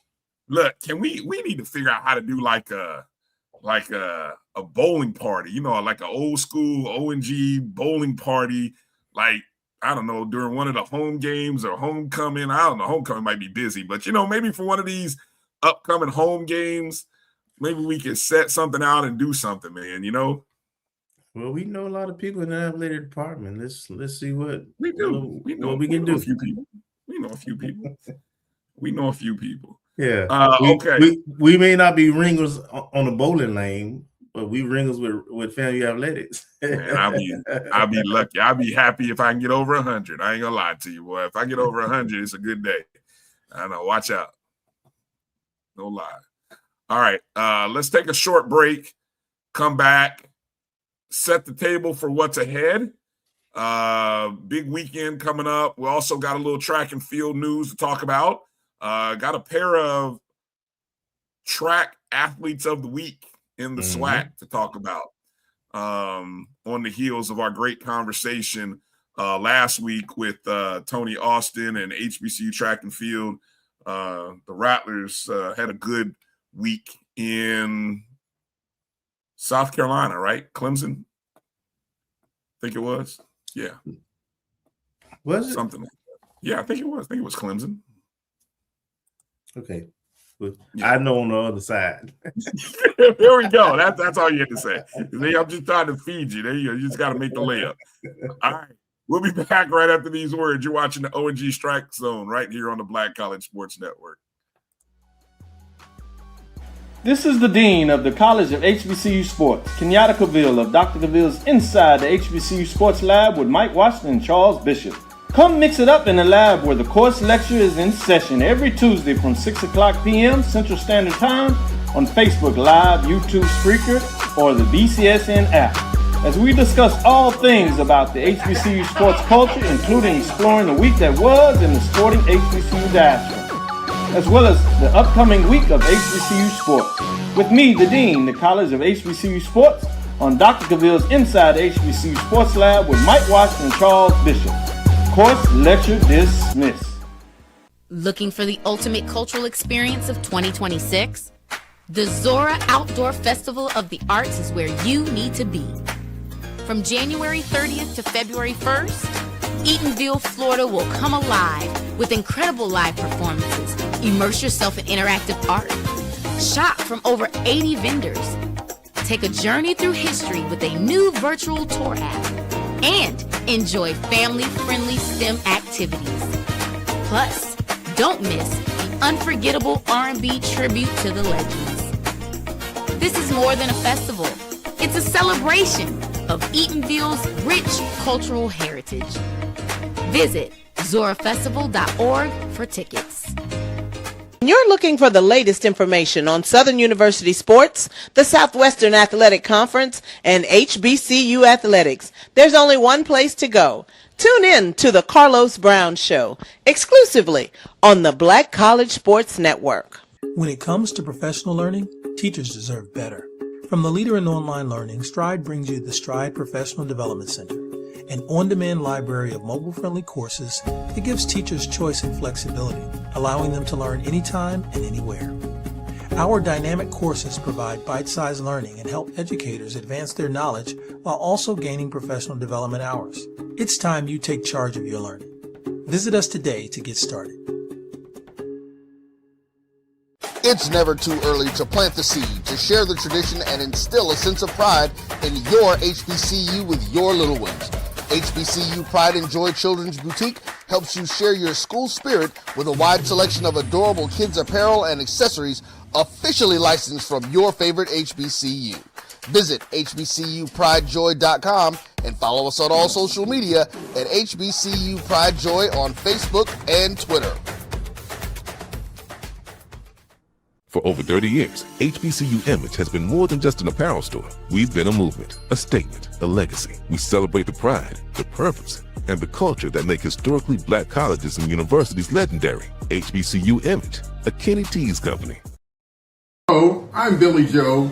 I was the head football coach at FAMU from 1994 through the 2004 season, 11 years. I'm here to encourage you to join me in donating $250 or more to our new head football coaches program, Quinn Gray. He was a member of my FAMU program from 1997 to 2001, 5 years. Those 5 years were FAMU's golden years. We never lost to BCU during that time. We made the NCAA playoffs 5 straight years. And Quinn ran my Gulf Coast offense with precision and intelligence. We beat Troy State University twice and blew out Appalachian State on their own home field during those playoff runs.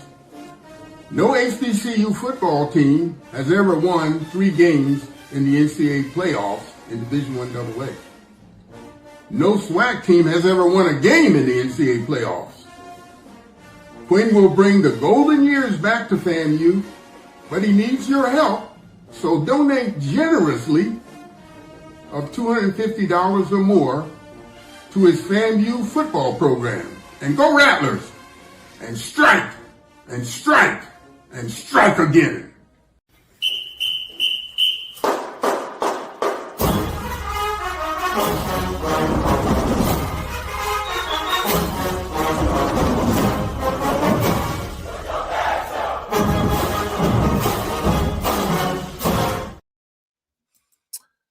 Welcome back to the O&G Strike Zone. Bryan and Kelvin here. You heard Coach Billy Joe.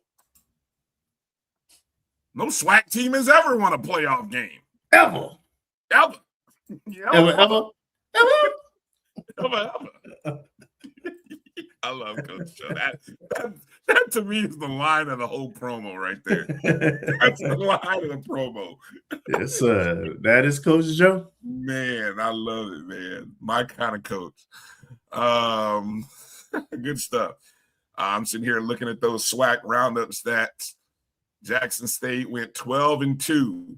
Feels good knowing who one of those 2 losses was, too. Good stuff. I don't care. I told you what I'm gonna be. I told you what I'm gonna be in 2026. My coach said, I'm gonna tell you who I am not. I'm gonna tell you I am not gonna be shy about my pettiness this year. I'm just gonna be me. That's it. Come at me all you want. I'm just gonna be petty. That's it. Hey, we play them in basketball tomorrow. Oh, women's. Man. Oh my God. Oh, I can't wait. Can't wait. You got me now wanting to talk about that here real quick. Thursday, right in the pit, in the snake pit. What's the theme? What do we say 2026 is about, Kelvin? No losses in Lawson. There you go. And it begins Thursday, 6:30 Eastern time on SWAC TV. Oh, by the way, hold on. Did y'all see this? I don't know if you did or not. And I think they made look, my girl Liv said somebody must be listening to the show, or they listen to Liv, one of the two. But look at this. Look at this. Thank you, SWAC office. Good job. We appreciate it. Shout out to the SWAC office for the nice, dope SWAC TV graphic, telling you all the game times and all the games that'll be on SWAC TV. Shout out to Breasia Robinson making an appearance there on the graphic. You know, when they put a Rattler on there, so you know we must be doing something right. Oh yeah. Oh yeah. So you can see right there. Big games. Our good friend Charles Edmond, he'll be in Daytona Beach. Alcorn travels to Bethune. Jackson State comes to Tallahassee. Alabama A&M, they travel to Prairie View A&M. The Hornets of Alabama State travel to Texas Southern, and UAPB travels to Grambling. Yeah, so So tall man will be in Tallahassee on Saturday, Friday night. Yes, probably. tall man will be in Tallahassee on Saturday. Yeah, I'd love to be able to try to I have to go down and speak to him. Yeah, I may try to catch him. I told him I may try to catch him in Daytona. It's easier for me to get to Daytona than Tally, but I'd love to try to, get up to see a doubleheader and kind of see my guy, Charles Edmonds in town with Alcorn State. Just a little updates as I'm looking at the FAMU Athletics, always putting some great game previews together here. Shout out to Dennis and the communications department putting out the good info.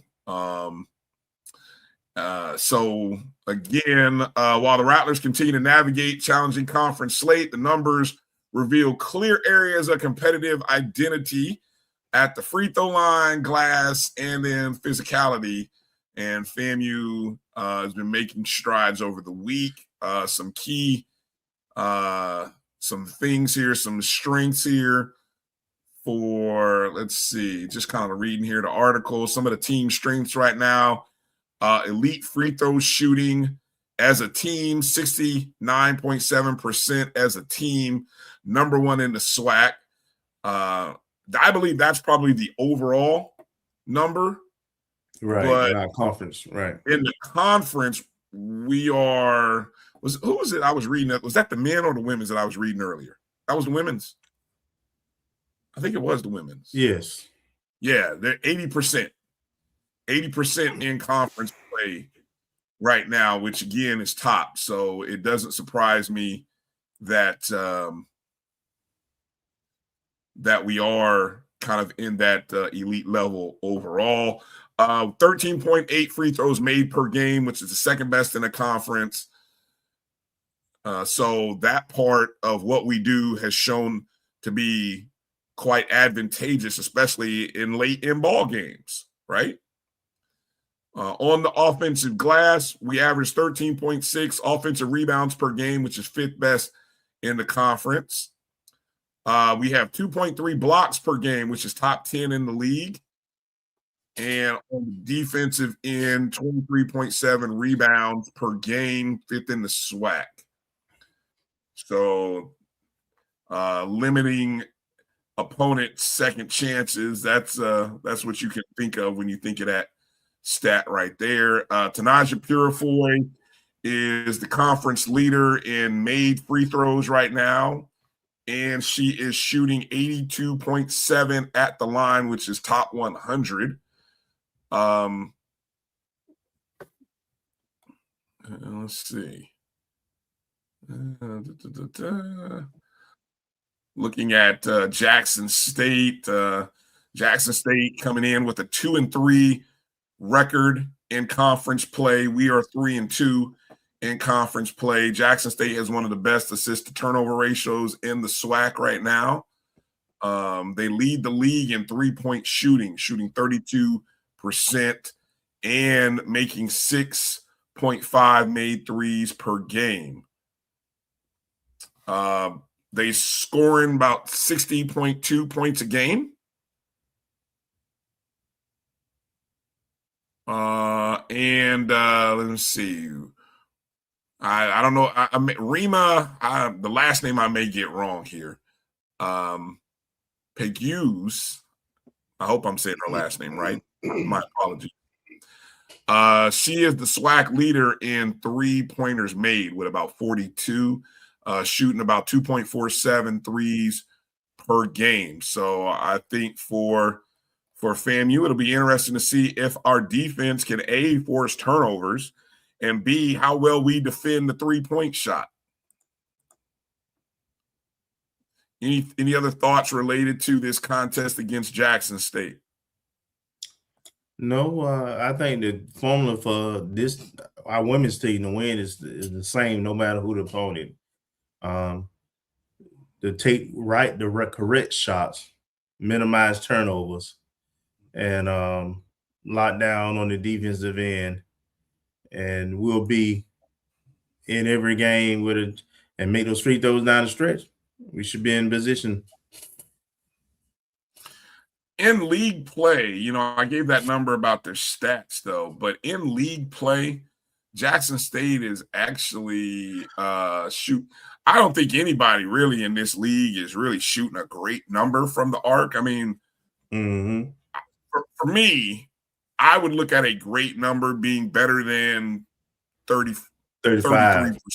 I was thinking 35, but I was going to drop it to 33, but I was thinking 35. 35 is great. I mean, the best shooting team right now from the arc in the conference, in conference games, is shooting 32%. That's Southern.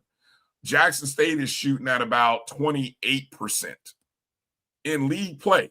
So they shoot a lot. They're actually, in terms of 3-point attempts, they're number 5. Again, we shoot the fewest. I think, and again, we talked about this earlier. We know who we are. We are not a 3-point shooting team. Right. We don't have to be. I don't think we have to be. We're not at our best.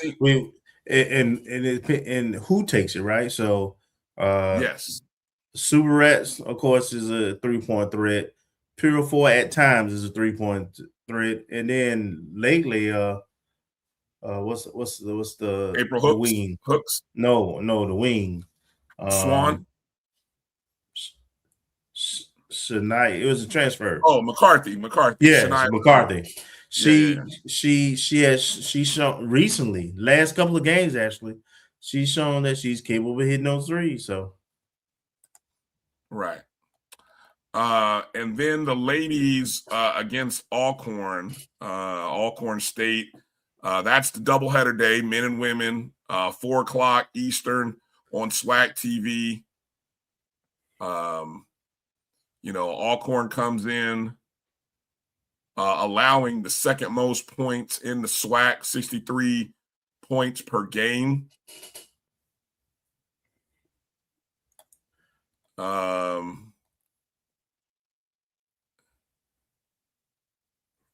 me look. I was just looking at what Alcorn standings were here.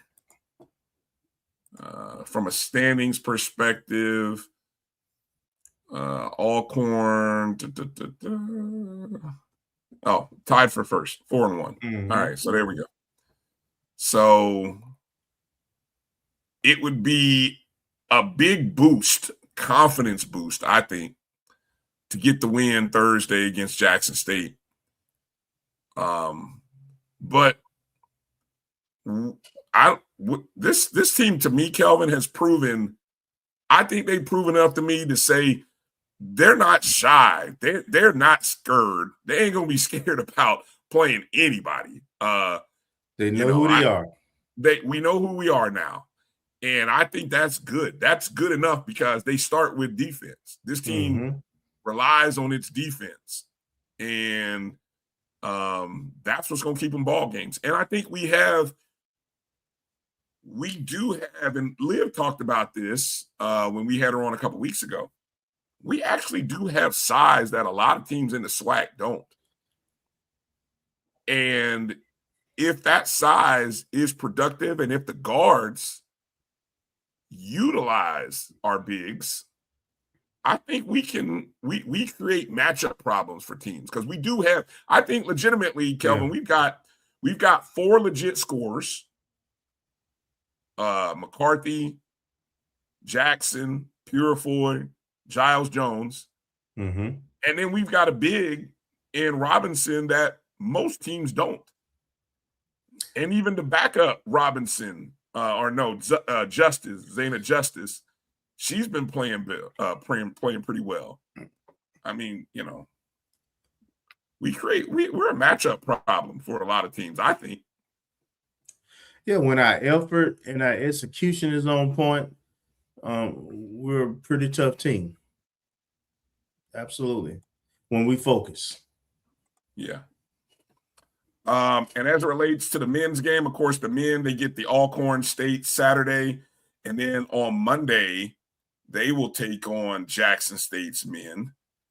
And just kind of, again, glancing over at the standings for the men, of course, we are in the three-team tie right now for first place.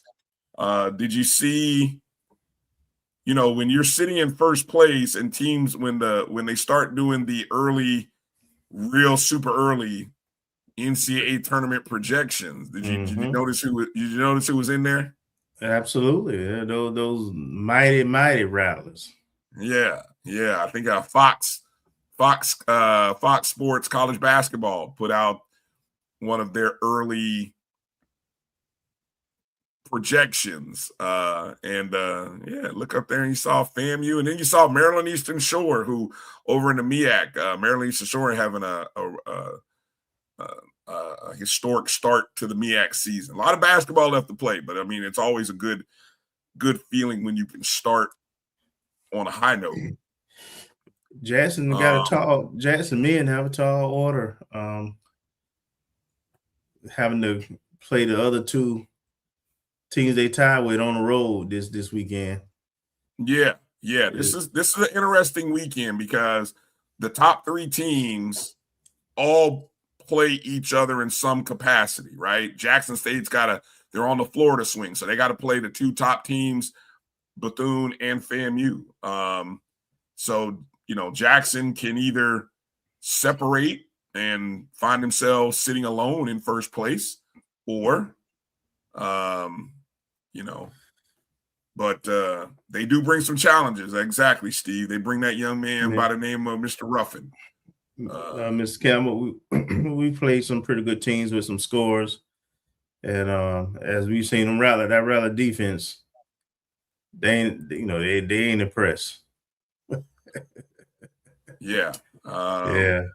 In conference play, let me look at the team leaders. You guys are talking about Ruffin. Deshaun Ruffin in conference play is averaging 30.2 a game, which is tops in the league right now.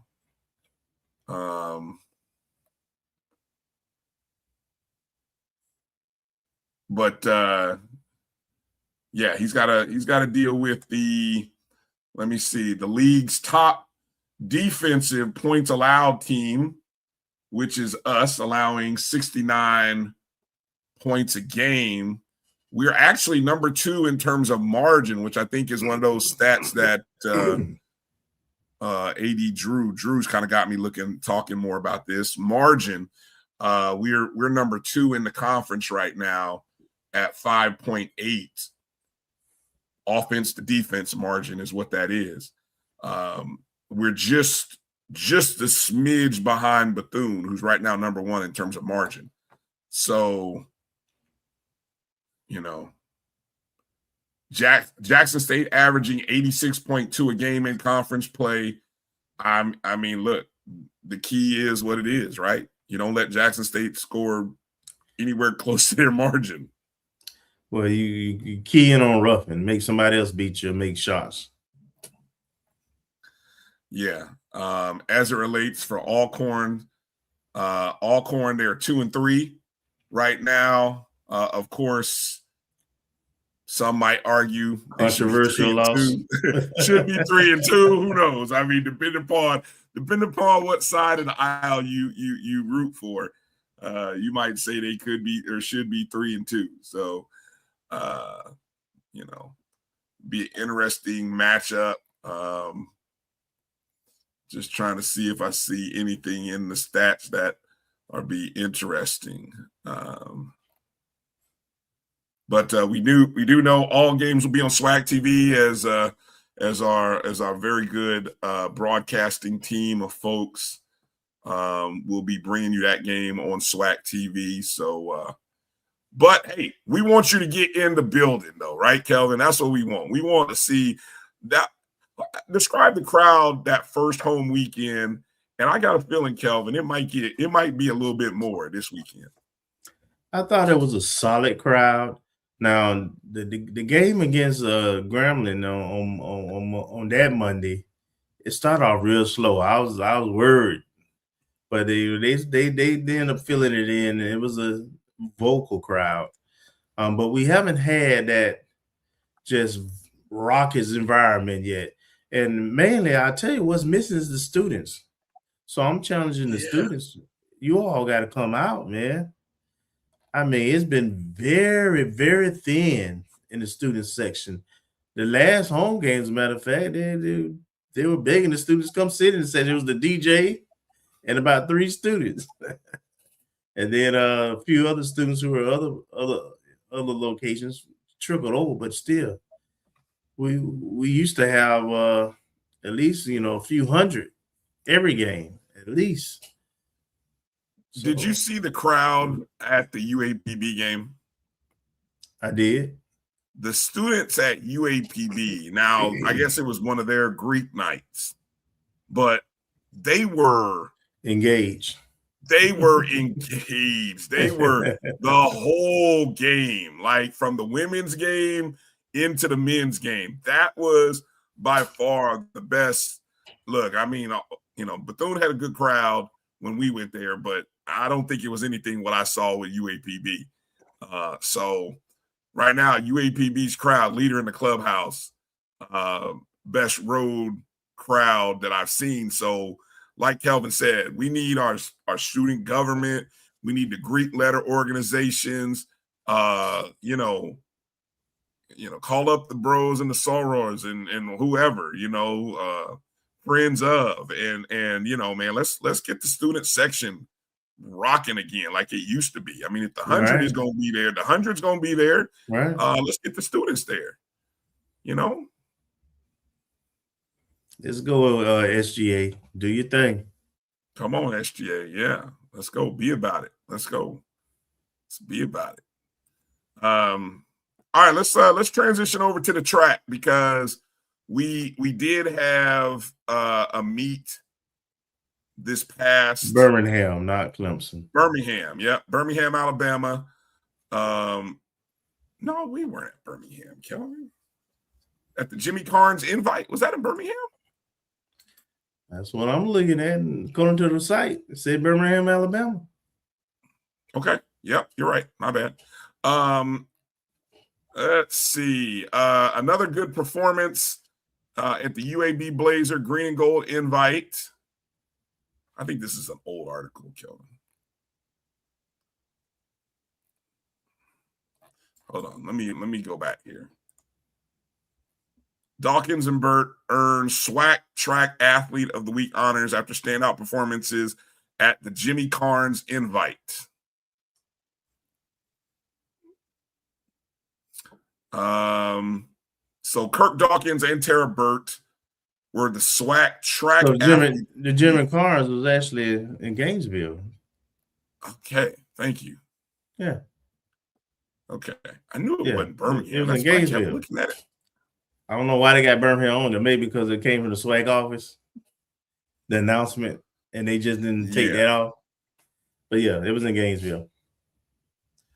I'm gonna go to our friend TA from HBCU track and field.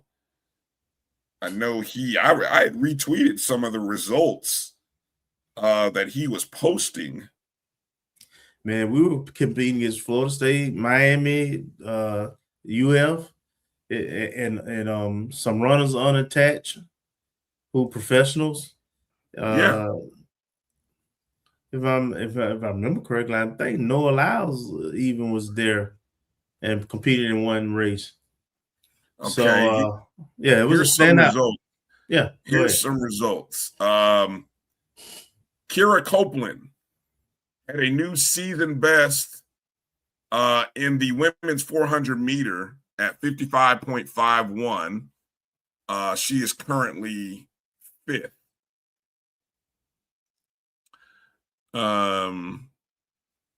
Also, Darian Lawrence still holding on to his #1 indoor season spot by winning the Jimmy Carnes invite in the men's 60 meter, tying his season best of 6.63.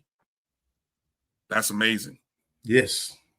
The ladies of the FAMU Tracks 4x400 team had a season best 3 minutes 47 seconds flat, moving them to the #3 spot this indoor season. And coaches, I'm watching. I don't know if his little possum been played or if there's an injury involved, but there's a couple of studs that ain't even running yet. Leonard Mastari, still undefeated in the men's 60 meter hurdles.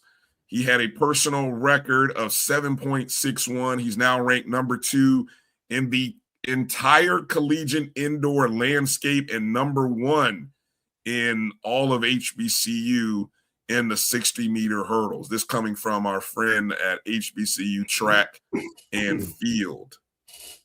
Let me see. Any other Rattlers? I think I got it. Josiah Gaynor had a new indoor personal record of 24 and 2.25 in the men's long jump.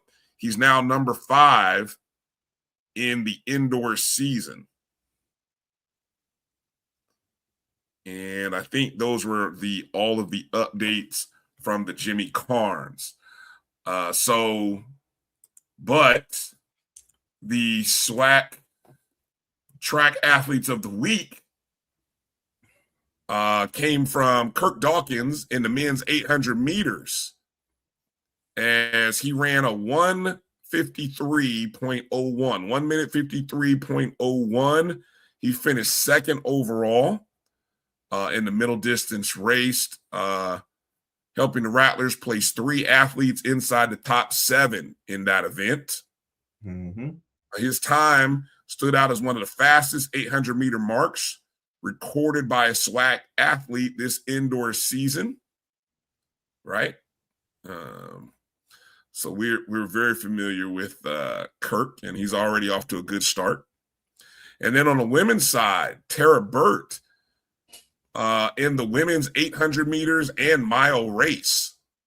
She's having a strong indoor season. She finished 3rd in the 800 meters, posting a time of 2:12.41, 2:12.47, in a highly competitive race. She followed that up with a top 10 performance in the mile, crossing the line in 4 minutes, 56 seconds, .23. So there you go. Good stuff. Congratulations to Kirk and Tara. Congratulations. Great job, team. Yeah, the next meet. This is why I was thinking Clemson, because this is the week they go to Clemson. Or not this weekend, next weekend. Next weekend they go to Clemson in the Bob Pollock Invitational. They'll be in Clemson January 30th through the 31st. So Good stuff. Yeah. And again, shout out to TA HBCU track_field for giving us the updates, man. That's a great follow. If you guys aren't following on Twitter, you should be. Yeah, he's on point. Yeah, he's on point. Definitely. All right, Kelvin, it's getting about that time. What have we not mentioned? What have we forgot to mention? What should we have mentioned? Softball schedule was released.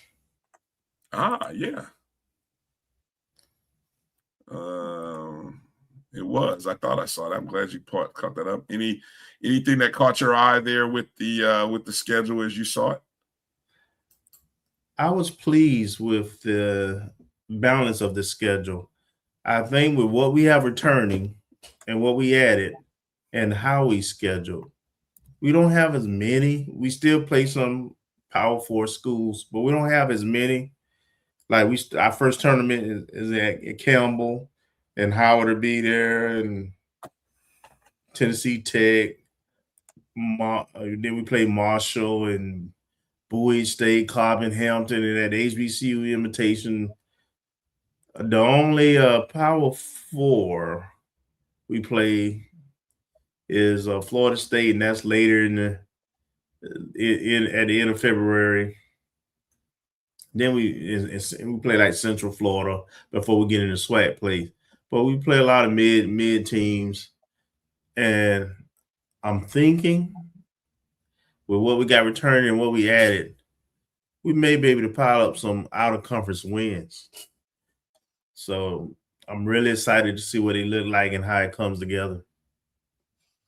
I'm a little sad that I don't see more home games according to the schedule that I'm seeing here.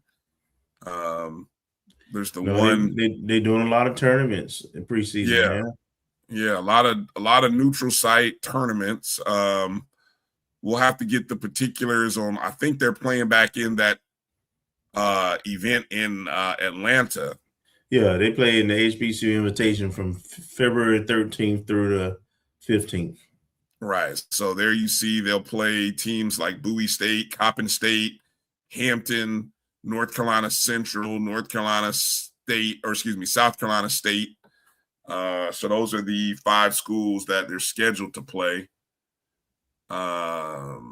Incarnate Word is a neutral site game, but I think that is maybe at Florida International, FIU, because it kind of looks like it's around that same weekend.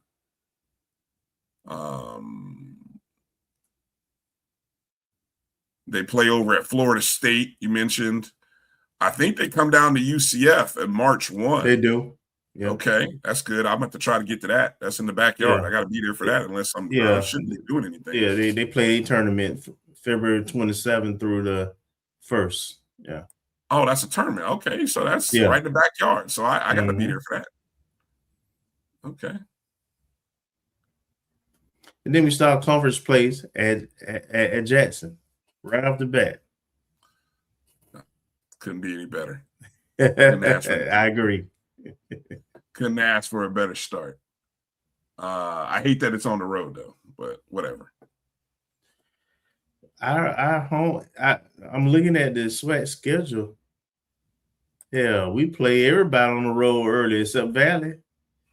We start off at Jackson, we play Valley at home, then we go to Alabama State, and then we go to Bethune.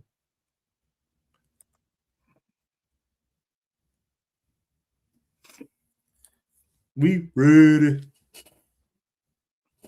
I see coach has got a return match to Auburn. I remember she told us that.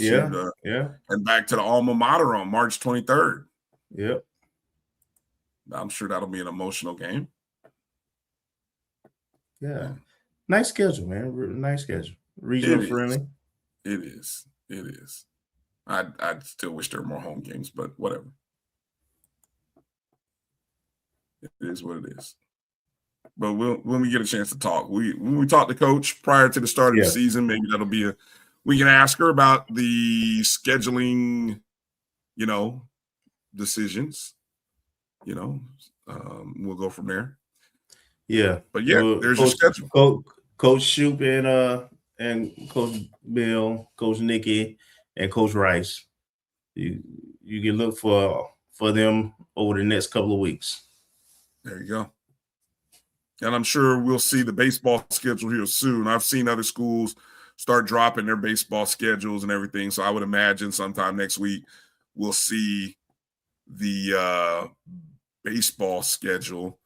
It's already kind of been rumored and talked about. It's on the site now. I thought I saw it today. What? Saw what today? The baseball schedule is posted now. Baseball schedule's up? Yep. Oh, well, there it is. All right. Opening the season at home on February 13th against Eastern Illinois. 4-game, 3 days. Valentine's weekend. And then we play down in the Jackie Robinson in Vero. Ooh.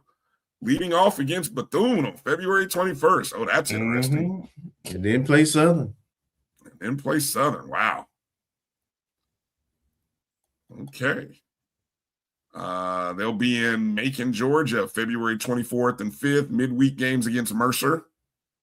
Then back home for a stand to close out February against Central Connecticut State. We got now baseball just out. They got a lot of home games. Yeah, at the beginning. Yeah, they got another series. They got a midweek against Florida on March 4th.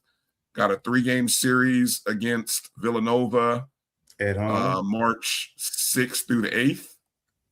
Then SWAC play. You notice who we opened the SWAC play with, the team that we did not play last year. Yep. Southern. That's interesting. So we'll go through. I'm just going to quickly scan and see who's the one SWAC school that we don't play. See if I can figure it out real quick. Alabama A&M. Yep. All right. So that's the one SWAC school we don't play this year, Alabama A&M. Okay. I ain't mad at it. No, we do play Alabama A&M. You sure? Yeah, right at the end, up in Huntsville. Oh, yeah. Okay. So then it's let me see. No, let's see. We got Prairie View, we got Alabama State, we got Jackson, we got Southern. Man, who is it? Alabama State, Bethune, Jackson, Valley, Grambling, Southern, Pine Bluff, Alabama A&M. I thought I saw Pine Bluff. Yeah, we play Pine Bluff. Yeah, who do we not play? I'm stumped now. I don't know. I have to do my. Hold on. Let me look at the SWAC. I'm looking at the Alcorn. SWAC. Yeah. Well, okay. There it is. Alcorn. I don't know. Does Alcorn still have a baseball program? No, I'm just kidding. I'm sorry. No, that might be a legit question. I know they were a little down last year. So I don't know if that's doing us any favors.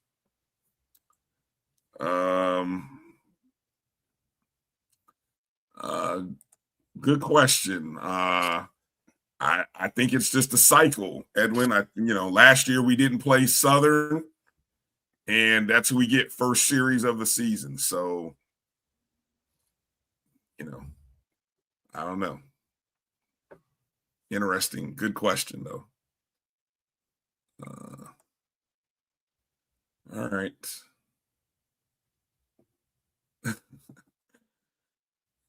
Okay. Well, I think that about covers it for us, Kelvin. I think we covered all the bases, touched all the bases. Make sure to we apologize for not being able to bring you Mr. Ansley.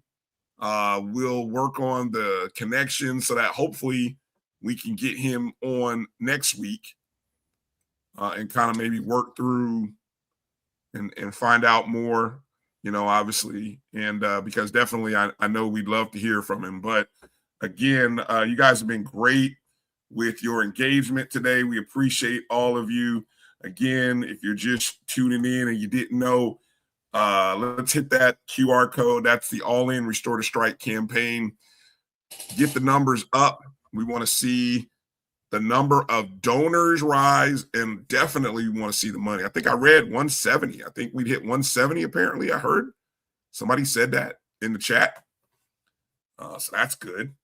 But again, I don't think we're quite at 400 donors. We're not even at 350 last I checked.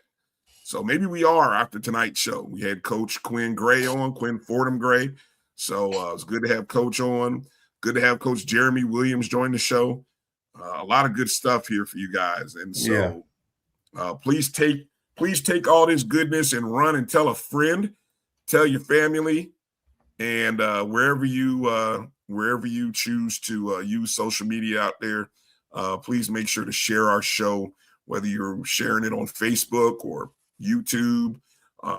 Maybe you're one of the few folks who listen to the show on replay or on the podcast. Hello to all the folks watching or listening on the BCSN Pod Zone. All of you, go download the BCSN Pod Zone. All of the podcast shows that are part of the Black College Sports Network available on your favorite podcast platforms: Spotify, Amazon Music, iHeartRadio, Google Podcast, Apple Podcasts, and more. BCSN Pod Zone. Download, rate, review, subscribe. All right. That's going to do it for tonight. I'm toast. For Kelvin Rozier, Marcus Green couldn't join us tonight, but hopefully Marcus will be available next week. I'm Bryan Fulford. We gotta get recruiting. Yeah. Gotta talk about those commits and those transfers portal. Yeah. Exactly. We got y'all next week. Yeah, I'm gonna go back and watch VP John Davis and his performance or his interview or his conversation at the 220 Club from earlier in the day. Encourage you to do the same. And that's our next get. Hopefully one of these days we'll get VPIA John Davis to come join the show. Oh, yeah, it'll happen. Yeah. We feel good. Feel good about it. All right. Thank you, everybody, for watching the show. Thank you for subscribing and being a part of this journey. Rattler Nation, be well. Have a great week. Let's go, Lady Rattlers. Let's pack the pit, and let's beat Jackson State like our bowling team did. Good night, Rattlers. Peace out. I couldn't resist. Yeah, they're going to be in your DMs. That's all right. Come on. You know where to find me. Peace out.